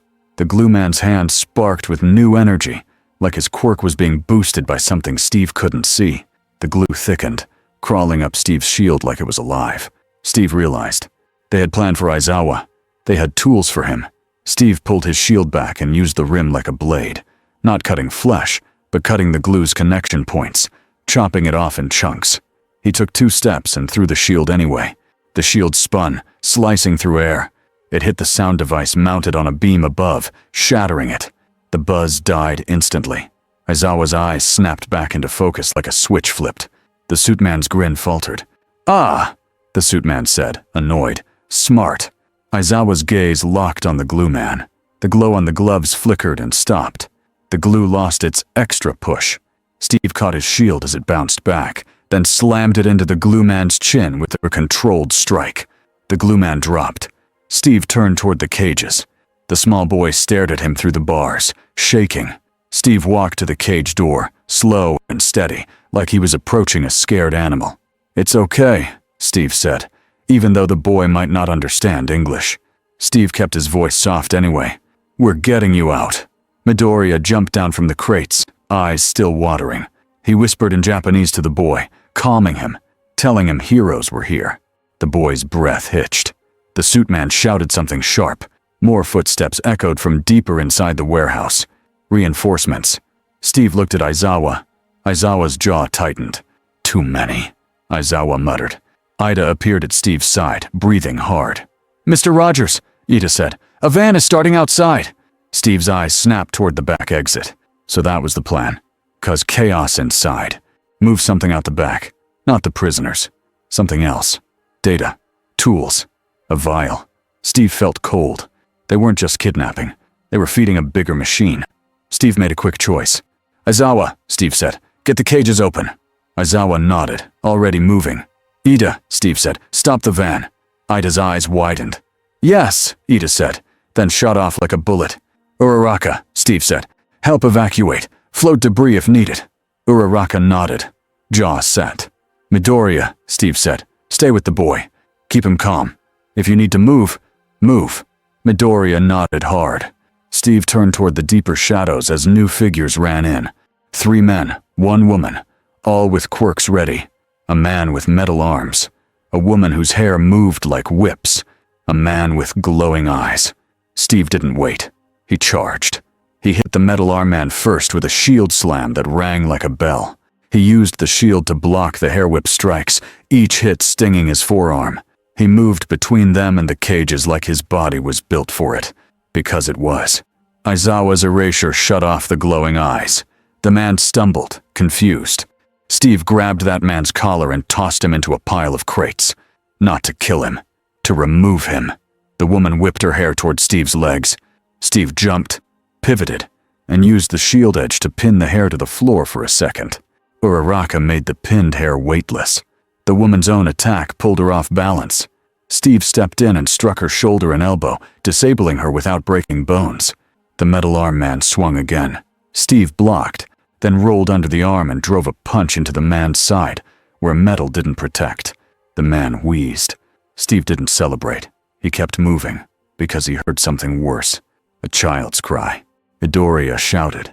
Steve turned and saw the small boy clutching Midoriya's shirt, terrified, as if he expected Steve to disappear like a dream. Steve's chest tightened again. He hated that fear. He hated how familiar it was. Steve stepped back toward them, shield raised. Then the suit man did the smartest thing so far.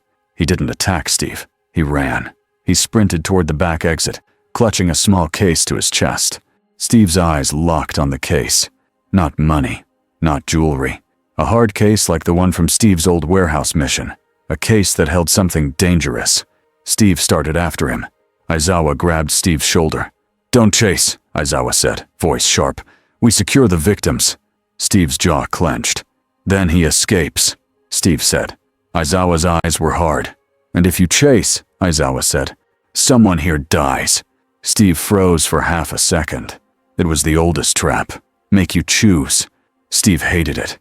He forced his body to stop. He turned back and planted himself between the remaining villains and the cages. He made the choice his whole life was built on. Protect first. Chase later. Outside, an engine roared. Ida's voice shouted in the distance. Then there was a crash. Metal on metal. Steve hoped Ida was okay. Aizawa finally ripped the cage door open with a tool he'd brought, scarf helping like a third hand. Uraraka floated the heavy cage bars aside. People stumbled out, shaking, crying, coughing.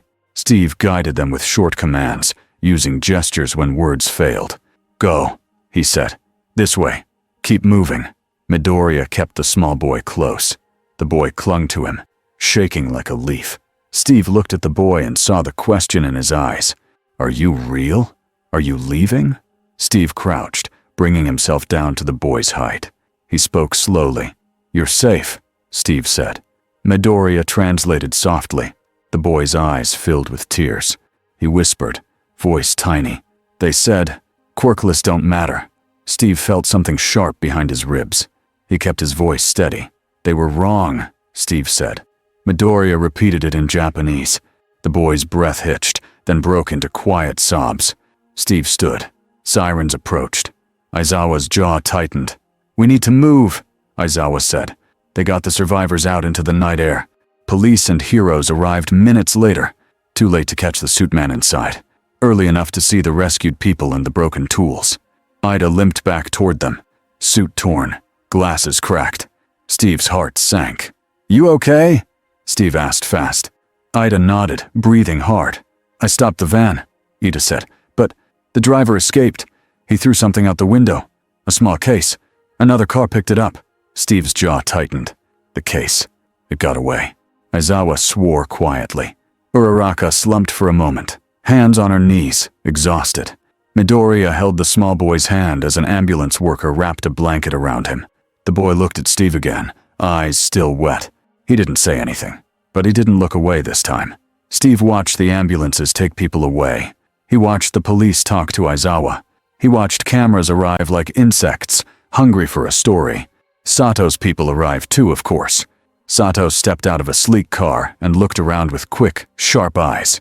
Sato's gaze landed on Steve, then on the rescued civilians, then on the small, quirkless boy being guided into an ambulance. For a moment, Sato's smile didn't appear. For a moment, Sato looked uncertain. Then the smile returned. "Mr. Rogers," Sato called out, voice loud enough for cameras. "What a heroic rescue." Steve's face went cold. "This isn't a photo," Steve said. Sato spread his hands. Public needs hope, Sato said. And you are becoming hope. Steve stepped closer, lowering his voice. I didn't do this for hope, Steve said. I did it because kids are being stolen. Sato's eyes sharpened. And now, Sato said softly, you have made it political. Steve's voice stayed quiet. It was already political, Steve said. You just ignored it. Sato's smile thinned. Be careful, Sato whispered back. If you make enemies of the wrong people, even heroes fall. Steve held his gaze. I've fallen before, Steve said. I get back up. Sato stared for a moment, then turned toward the cameras. Smile wide again. Steve watched Sato switch faces like flipping a coin. He understood something very clearly. There were villains in the dark, and there were dangers in the light. 2 days later, Steve stood in a small community center with plain walls and folding chairs. No cameras. Nezu had insisted. The room was full, not with fans, with people who looked tired. Mothers, fathers, teenagers, a few old men. Some had weak quirks, some had none. They had heard about the rescue. They had heard about the shield man who didn't ask if you were worth saving. They came because they wanted to live. Steve didn't give a speech. He wrote 3 words on a board. Run, hide, help. Then he faced them. I can't promise heroes arrive in time, Steve said. So we build time. He showed them simple things. How to keep to walls, how to move kids in groups, how to pick meeting points, how to use loud noise to draw attention without stepping into danger, how to keep water and basic first aid supplies ready. It was boring. It was also life-saving. Halfway through, a teenager raised a hand. He was tall and thin, wearing a hoodie with the hood up. What are you? The teen asked, voice sharp. The room got quiet. Steve didn't flinch. I'm a soldier, Steve said. The teen scoffed. In this world, the teen said, soldiers don't help people like us. Heroes don't help people like us. Steve held his gaze. I'm helping, Steve said. The teen's eyes narrowed. Why? He demanded. Because you want fans? Steve's jaw tightened. I don't want fans, Steve said. Then why? The teen pressed, angry and scared. Steve's voice went steady. Simple. Because you matter, Steve said. The teen froze, like the words hit somewhere deep. He looked away fast, ashamed of his own reaction. Steve didn't push. He just nodded once and continued their lesson. Later, as people filed out, the tired-eyed mother from before stopped near Steve. She bowed. My neighbor's son, she said, voice soft. He is alive. Steve's chest loosened. Good, Steve said. She swallowed. But he is different, she said. He doesn't sleep. He is scared of doors. Steve's eyes hardened again. Aizawa had said it before. Cracks. Cracks hurt people quietly. Steve watched the mother leave. He turned to Nezu, who stood near the back, small and still. This isn't over, Steve said. Nezu's eyes were bright, but not cheerful. No, Nezu said. It has only begun. Steve looked down at his shield. He thought about the case that escaped. He thought about All for One's unseen hand. He thought about the commission trying to turn him into a poster. He thought about the quirkless boy's words. Quirkless don't matter. Steve's grip tightened. He made a promise in silence. He would not let this world decide who mattered. Not while he was standing. Far underground, a calm voice listened to reports. The voice heard about the rescue. The voice heard about the community center. The voice heard about the way people spoke Steve's name now, not as a rumor, but as a quiet hope. All for One's masked face tilted slightly. He is growing roots, All for One said softly. Shigaraki scratched his neck again, annoyed. So? Shigaraki snapped. Then we rip him out. All for One's voice carried that patient smile. No, All for One said. We don't rip him out. He paused, savoring the idea. We offer him soil, All for One said. A place to plant his flag. Shigaraki's eyes narrowed. What does that even mean? He demanded. All for One's voice stayed calm. It means, he said, we will tempt him with peace. He leaned forward, mask catching the light. And when he reaches for it, All for One whispered, we will show him what his peace costs. Shigaraki's grin returned. Ugly. Finally, that sounded like fun. Somewhere above, in a world of cameras and rankings, Steve Rogers stood in a doorway of a community center, watching people go home a little less afraid. He didn't see the hand reaching for him yet, but he felt the pressure of the future, and he kept standing anyway. Weeks passed, but the pressure did not fade. It changed shape. Steve learned the rhythm of UA fast. He woke up early, before most students. He ran laps along the outer path near the tall walls. He did push-ups until his arms burned, then did more because burning meant he was awake and focused. Some mornings, All Might joined him for part of it, smiling big for any cameras that might exist, then dropping the smile the second no one watched. After training, Steve helped teachers set up rescue drills. Not flashy ones, real ones. He walked students through simple rules. Don't crowd a doorway. Don't block the stairs. Don't chase a villain if it means leaving civilians alone. Use your quirk, but don't let your quirk use you. Some kids rolled their eyes at first. Then they saw why it mattered. Aizawa started showing up more, silent, watching from the side. He rarely praised. But Steve noticed Aizawa stopped standing with his scarf half raised like Steve was a threat. Now the scarf rested more often. Not always, but more. Midoriya became a shadow sometimes, drifting near Steve after class with a notebook tucked under his arm, trying to pretend he wasn't studying every word. Steve didn't mind. He understood that kind of hunger. One afternoon, Midoriya finally asked the question that had been building in his face for days. They were alone near the training field. Wind moved the grass. Students' voices echoed in the distance. Midoriya held up his notebook like it was a peace offering. "Mr. Rogers," he said, nervous. "People keep saying, 'Captain,' and I saw your shield pattern, and you said you're from another world, but are you Captain America?" Steve stared at him for a long second. He didn't look angry. He looked tired. Not because of Midoriya, because of the weight of the name. Steve sat on a low bench and rested his forearms on his knees. "That's what they called me," Steve said. Midoriya's eyes widened like fireworks. "That's real," Midoriya whispered. Steve nodded once. "I didn't come here to be known," Steve said.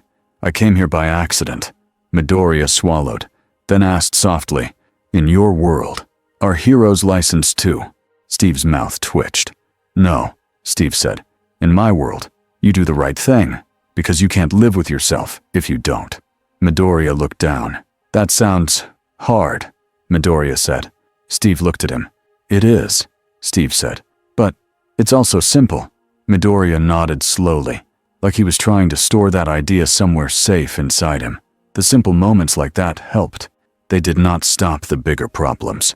Because even as Steve built safety plans and drills, the world tried to fold him into its machine. Sato called him twice a week. Always polite, always smiling, always pushing. One day, Sato arrived at UA with 2 designers and a rolling rack of costumes. Real costumes. They had bright colors, high collars, and shiny emblems. Some even had stars. Steve walked into the room, saw the rack, and stopped like he had hit a wall. Aizawa stood in the corner with his arms crossed, looking mildly amused in the way only Aizawa could. All Might stood near the window, watching Steve's reaction like he already knew it would happen. Sato spread his hands. "Mr. Rogers," Sato said, cheerful, "we are here to help your public image." Steve pointed at the costumes. "What is this?" he asked. "A hero suit," Sato said. "A Japanese-friendly redesign. Cleaner, more modern, less military." Steve's eyes narrowed. "My uniform isn't for style," Steve said. "It's for function." Sato nodded like he agreed. "And these are functional," Sato said quickly. "Also, we have hero name options." Sato snapped his fingers. A staffer held up a board with names written in bold letters. Shield Star, Liberty Man, Captain Blue, The Patriot. Steve stared. His face went blank in a very specific way. The same way it went blank when someone told him a terrible joke and expected laughter. "No," Steve said. Sato's smile twitched. "We can workshop it," Sato said. "Focus groups." "No," Steve repeated, firmer. Sato sighed as if Steve was being difficult on purpose. "Mr. Rogers," Sato said, "the public will name you if you don't, and villains will shape your legend if we don't." Steve stepped closer. "I'm not your legend," Steve said, And I'm not a mascot. Sato's eyes hardened for a fraction, then softened again. Then, at least accept a media handler, Sato said. Steve looked at Aizawa as if asking, "Are you hearing this?" Aizawa's voice was flat. "This is why I don't do interviews," Aizawa said. All Might's mouth twitched. He looked like he wanted to laugh and cry at the same time. Steve exhaled hard. "I'll wear what keeps me alive and lets me move," Steve said. "And I'll speak when I have something worth saying." Sato's smile returned. "Tight." "Very well," Sato said. "Then we will watch you more closely." Steve nodded once. "Do it," Steve said. Sato turned to leave, then paused at the door. "Oh," Sato said lightly. "A small note. Some community centers have reported suspicious activity. We may need to suspend your program for safety." Steve's head snapped. "What activity?" Steve asked. Sato's eyes stayed calm. "Rumors," Sato said. "We will investigate."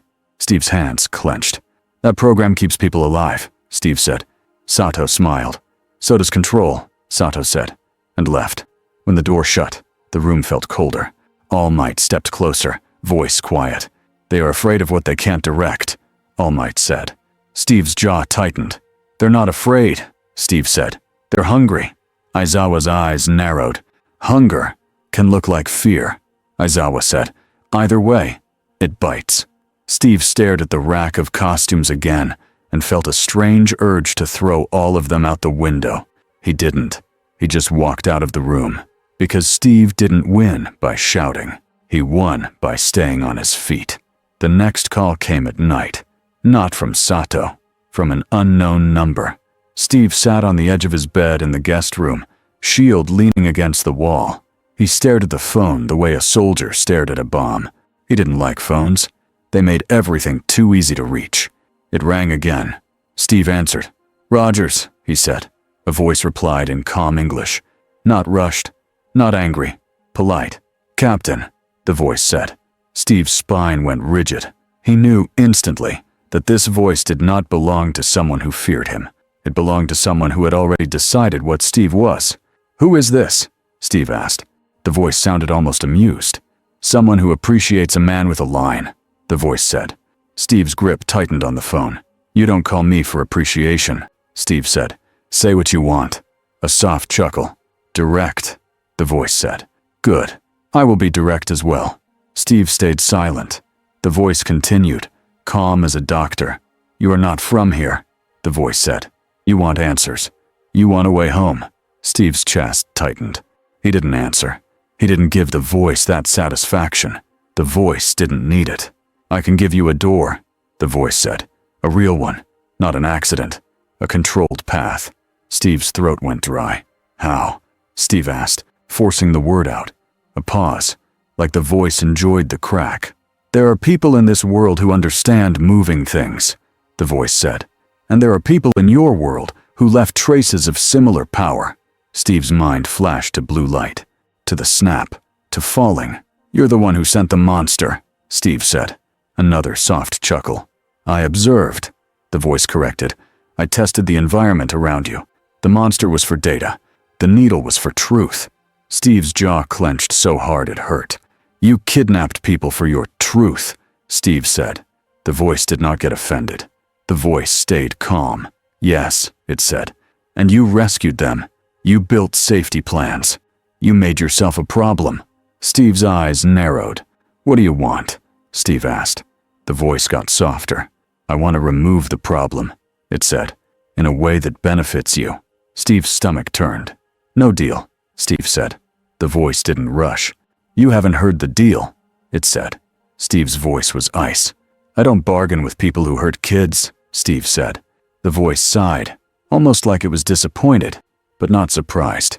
"Captain," it said, "you live inside a cage you built yourself." Steve didn't speak.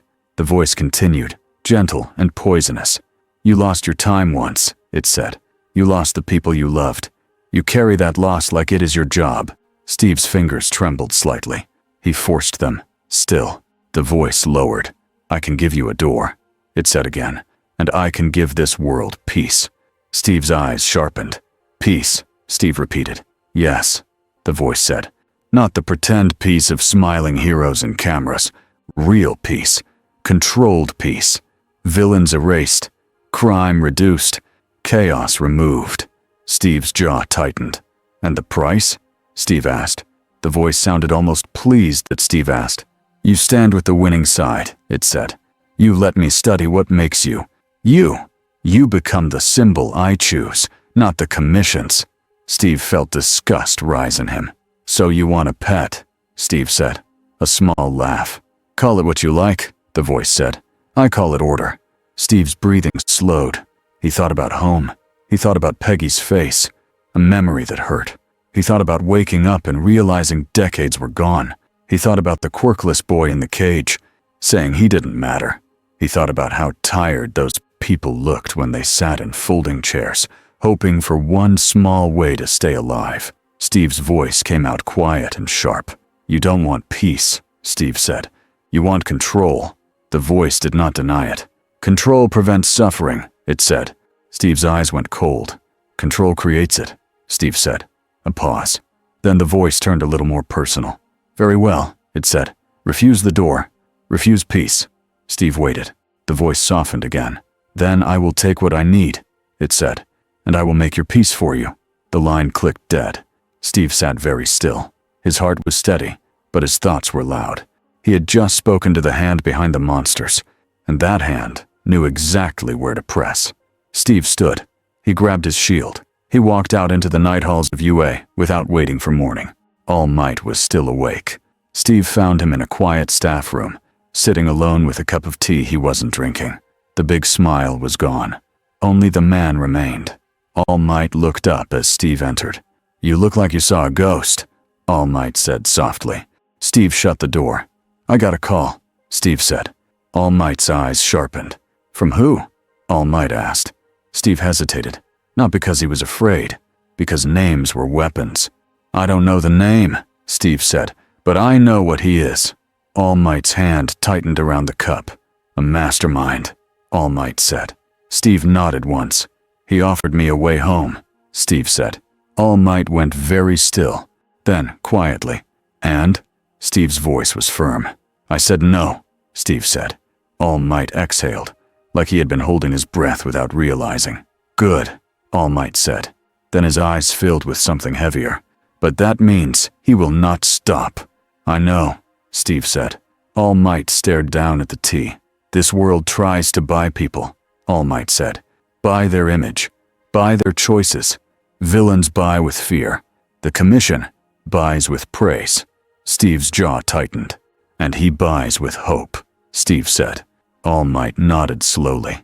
That is the most dangerous, All Might said. Steve leaned forward. He threatened to take what he needs, Steve said. I think he means me, or my blood, or both. All Might's eyes narrowed. We will prepare, All Might said. Steve shook his head. We can't just wait, Steve said. He's already moving. All Might looked up. Then we plan, All Might said. Steve nodded.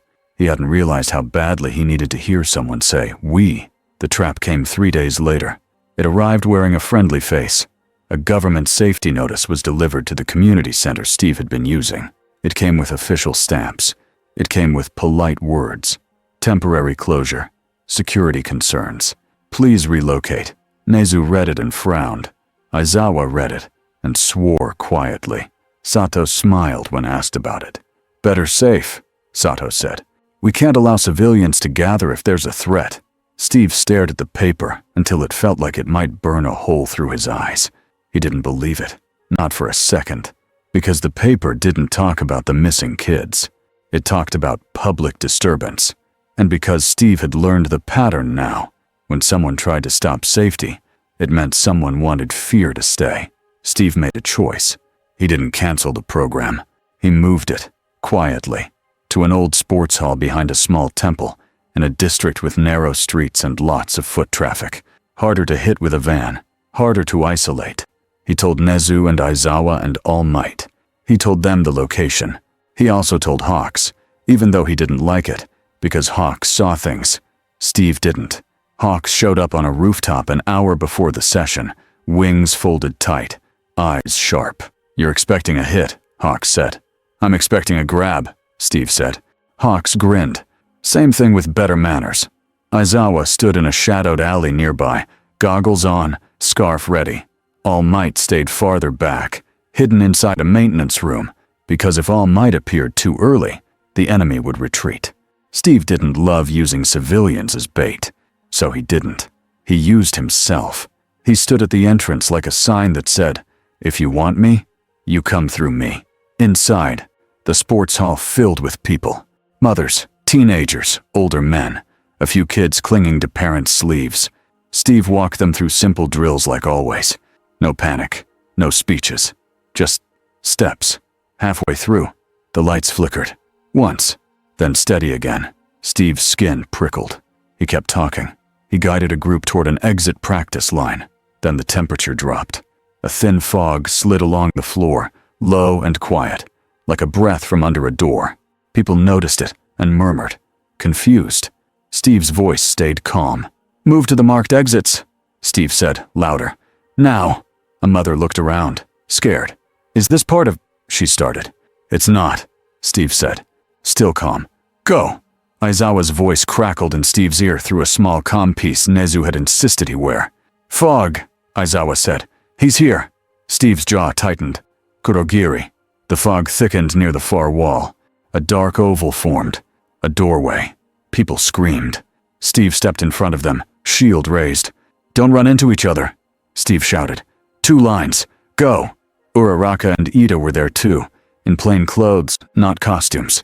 They moved fast, guiding people, lifting debris that fell from the ceiling as the building shook. Then something stepped out of the fog. Not one monster this time. 2. Nomu. One was heavy and thick like a tank. The other was slimmer, built like a runner. The heavy one lifted an arm and slammed its fist into the floor. A shockwave burst outward. The wooden court flooring cracked. People fell. Steve braced and took the shock on his shield, his boots sliding back. His arms went numb for a second. The slimmer Nomu darted forward, aiming straight for Steve's bandaged arm like it remembered what it wanted. Steve's eyes went sharp. "So you learned," he muttered. He threw his shield, not at the Nomu's face, at the ceiling light fixtures above the doorway area. The shield struck, and glass rained down in a glittering sheet. The fog door wavered as the area became messy and unstable. Kurogiri's doorway didn't fully collapse, but it shook. Aizawa moved. He stepped into view, eyes glowing red under the goggles. His gaze locked on the slimmer Nomu. The Nomu's speed faltered for a fraction as one of its quirks shut off. That fraction was enough. Steve charged in and slammed his shoulder into it, driving it away from the crowd. He followed with 2 fast strikes, shield edge to the jaw, fist to the throat. The Nomu stumbled but didn't drop. It was built to endure. The heavy Nomu swung again. Another shockwave. Steve pivoted and caught it on the shield, then angled the force upward so it didn't sweep the civilians. The floor behind Steve still cracked, but fewer people fell. Steve's teeth clenched. They weren't trying to kill everyone. They were trying to create chaos that covered a clean capture. Aizawa's voice snapped over comms. "Rogers," Aizawa said. "They're aiming for you. Don't get pulled through that gate." Steve didn't answer. He already knew. A new sound hit the room. A high buzz. A frequency that made people cover their ears and cry out. Steve's eyes widened. The sound jammer again. Aizawa flinched, focus breaking for a moment. Kurogiri's doorway steadied. The slimmer Nomu surged forward again, faster now. A clawed hand snapped out and grabbed Steve's shoulder. Steve felt a sharp sting. A needle. Again. Steve grabbed the Nomu's wrist and twisted hard. The needle popped free, flicking away into the air. Steve slammed his forehead into the Nomu's face. The hit would have knocked out a normal person instantly. The Nomu just reeled. Steve pulled back and planted his feet between the Nomu and the people. Then he did the one thing the villains didn't expect. He didn't keep fighting the Nomu. He shouted, "All Might!" Steve roared. The building shook. A door in the back burst open. All Might stepped into the hall like a living thunderclap, smile wide for the terrified crowd. "It is okay," All Might boomed. "Because I am here." The crowd's panic snapped sideways into hope. The villain's plan snapped too. Kurogiri's doorway flickered. The heavy Nomu turned toward All Might like it had been programmed to do so. All Might moved. He crossed the room in one step that felt impossible. He punched the heavy Nomu in the chest. The impact blasted air out like a cannon. The Nomu skidded backward, carving a trench through broken floorboards. The slimmer Nomu lunged towards Steve again anyway, because Steve was still the target. Steve caught its arm on the shield rim, locked it, and used the Nomu's momentum to swing it sideways into a support pillar. The pillar cracked. Dust fell. Uraraka yelped as debris threatened to drop near a group of civilians. She floated the debris at the last second, face strained. Ida sprinted, carrying 2 kids at once, moving them out of the danger zone. Steve glanced once, making sure they were moving. Then he focused, because Kurogiri's doorway was widening again. Not for the Nomu, for Steve. A black-gloved hand reached out from the fog, not fully visible. Aizawa's voice snapped, strained. "Sound jammer," Aizawa hissed. "I can't hold—" Steve's eyes flicked upward. He saw the device mounted high on a beam. Too high for a normal jump in this chaos. Not too high for him. Steve ran toward the wall, planted one foot and sprang upward in a sharp arc. He reached the beam, grabbed it, and swung his shield arm like a hammer. The shield crashed into the device. The buzz died instantly. Aizawa's eyes snapped into full focus again. His erasure hit the slimmer Nomu like a switch. Its speed dropped. Its extra muscle flexing faltered. Steve landed hard, rolled, and came up with his shield ready. All Might was already trading blows with the heavy Nomu, keeping it away from the doorway. Aizawa stared directly at Kurogiri's fog. The doorway wavered. Kurogiri's voice echoed, calm and weirdly polite. "We only require the specimen," Kurogiri said. Steve's stomach turned at the word. Specimen. Steve stepped forward, voice loud and clear, even for people who didn't understand English. "You don't get me," Steve said. Kurogiri's fog thickened. The doorway tugged again, trying to pull Steve toward it like a river current. Steve planted his feet and slammed his shield into the floor like an anchor. The pull hit him. Hard. Steve's muscles locked. His boots scraped. He felt the doorway trying to swallow him. He pictured it in simple terms. Mouth. And he refused. All Might saw it. All Might's smile vanished. His eyes turned deadly serious. He grabbed the heavy Nomu by the throat and hurled it straight into the fog doorway. The impact made the doorway wobble like it had been punched in the stomach. Kurogiri's voice flickered. The doorway destabilized. Steve used the moment. He yanked his shield free from the floor and threw it like a spear straight through the center of the doorway. The shield cut through fog. For a split second, the doorway split unevenly. Then it collapsed inward like a curtain being yanked down. Kurogiri's form flickered back, surprised. Aizawa's erasure slammed into him. Kurogiri's fog stuttered. Hawks dropped from above at the exact right moment, feathers slicing in like blades, not done to kill, but to pin Kurogiri's collar and arms to the wall for 1 second. 1 second was all they needed. All Might stepped forward and punched the air right beside Kurogiri, not hitting him directly, but creating a blast of wind so strong it blew the fog form apart like smoke. The doorway died. The pull vanished. Steve stumbled forward, catching himself. The slimmer Nomu tried to move again, but without its extra boosts, it was just a durable monster in a crowded room. And now it was surrounded. All Might held the heavy one down with pure strength. Aizawa kept erasure locked on the slimmer one. Hawks's feathers pinned joints and slowed movement. Steve moved in close and finished it the way he finished things when killing wasn't the goal. He used the shield edge to strike pressure points and joints. Jaw, neck, shoulder, elbow, controlled, precise. The Nomu's body sagged. It didn't die, but it stopped fighting. Police sirens grew louder outside. More heroes arrived. Late again, but arriving. Steve turned to the civilians. They stared at him with fear and awe. A mother clutched her child and whispered something Steve didn't understand, but the emotion was clear. "Thank you." Steve breathed hard. His shoulder ached where the needle had tried to bite him again. He stared at the floor where the needle should have landed. It was gone. Of course it was, because this wasn't about one sample. It was about proving a point. All for One had not taken Steve, but he had shown Steve what he could reach. He could reach Steve anywhere, even inside a place meant for safety. Sato arrived 15 minutes later, As always, clean and composed. He stepped into the damaged sports hall and looked at the cracks, the broken beams, the scared faces. Then he looked at Steve. Sato's smile appeared. "What a tragedy," Sato said loudly. "But what a victory." Steve's eyes narrowed. "This happened because you tried to shut our program down," Steve said.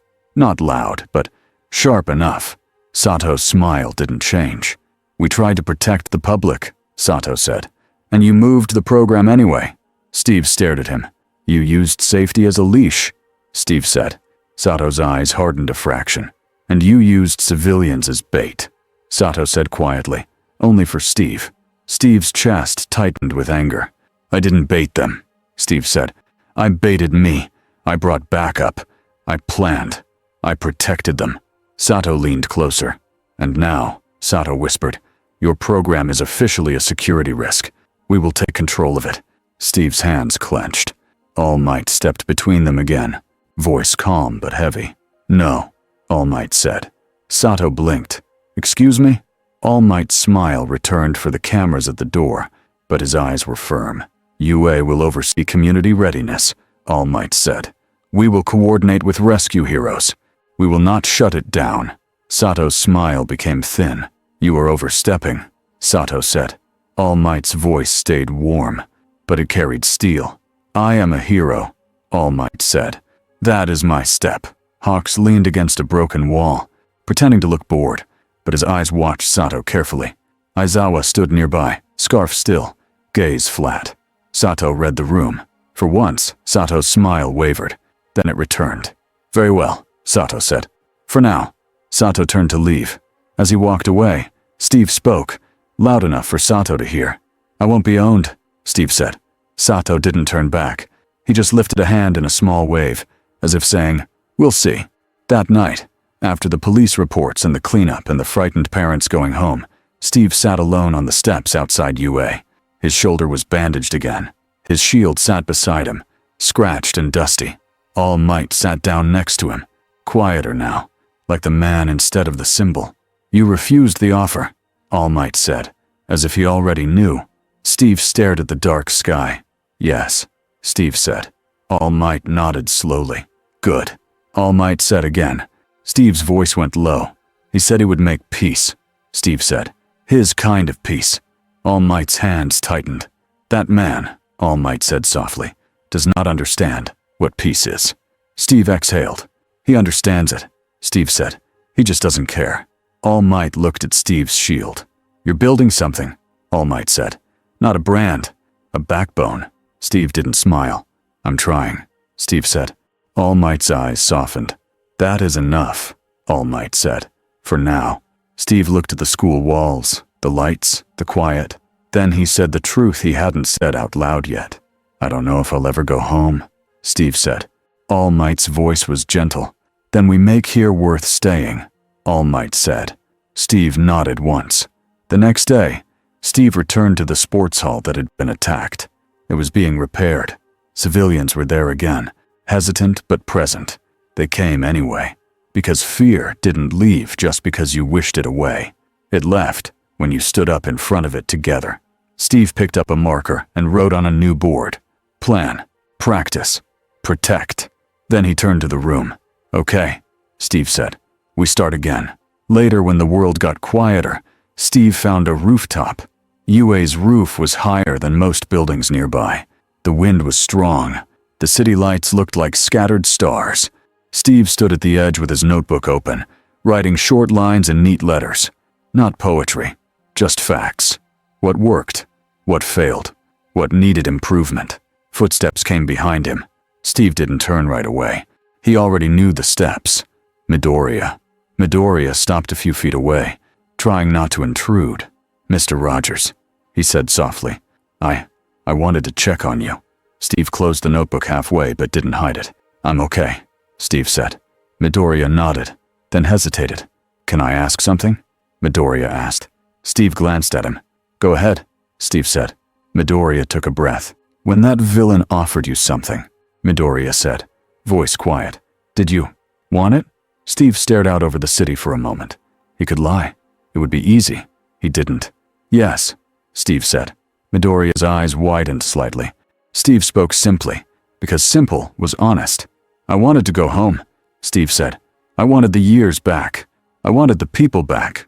Midoriya swallowed, eyes shining. Then why did you say no? Midoriya whispered. Steve turned fully toward him, because this was the lesson. Not about punching, about choosing. I said no, Steve said, because the price was hurting others. And if I paid that price, I wouldn't be me anymore. Midoriya's throat bobbed. But, Midoriya said, you're tired, and you're alone here sometimes. And the world keeps pushing you. How do you keep doing it? Steve looked at the kid's face. He saw fear. He saw hope. He saw the same question he had asked himself as a skinny boy, staring at a recruitment poster. Steve answered in the clearest way he could. You don't wait until you feel ready, Steve said. You do the right thing while you're scared. Midoriya nodded, tears starting, but not falling. Steve's voice softened. And you don't do it alone, Steve added. Midoriya looked confused. Steve gestured toward the school behind them. You have people, Steve said, even if it doesn't feel like it sometimes. You have teachers, friends, a team. Midoriya's breath shook. Steve looked back at his notebook. He tapped it once. This world is different, Steve said. It worships power. It sells heroism like a product. Midoriya nodded. Small. Steve lifted his shield slightly, the metal catching light. But this, Steve said, is just metal. It doesn't make me a hero. Midoriya stared. Steve's eyes were steady. What makes me a hero, Steve said, is what I decide to do with it. Midoriya's lips parted, like he wanted to write that down. Steve almost smiled. Almost. Below them, the city kept moving. Cars, lights, people walking home. Somewhere, villains planned. Somewhere, heroes patrolled. Life didn't pause for speeches. Steve closed his notebook. Midoriya looked out over the city too. Mr. Rogers, Midoriya said softly. Are you going to stay? Steve didn't answer fast. He looked at the rooftops. He looked at the streets. He thought about the quirkless kids learning exit routes instead of learning to give up. He thought about how the villains had tried to drag him through a doorway and how people had still stood behind him. He made the only honest answer he could. I'm here, Steve said. So yes, for now. Midoriya nodded. Like that, for now, was still a gift. A gust of wind blew hard. Steve stepped closer to the edge and rested his shield against the rooftop floor, steady, like an anchor. Midoriya stood beside him, not touching, but close enough to feel less alone. In the distance, a television screen on a building played a hero ranking show. Bright lights, smiling faces, loud music. Steve watched it for a second, then looked away. He didn't belong to that show, but he belonged to the work. He turned back toward the stairs. Come on, Steve said to Midoriya. It's late. Midoriya blinked. Where are we going? Steve's voice was calm, almost gentle. Down, Steve said. Tomorrow we train, and tomorrow we protect someone again. Midoriya nodded, wiping his eyes quickly. As they walked toward the stairwell, Steve felt the weight in his chest shift into something steadier. Not hope like a poster. Hope like a routine, a plan, a choice. And somewhere deep in the dark, someone watched the reports and listened to whispers of a shield man who wouldn't bend. A quiet legend, spreading the hard way, not through branding, through action.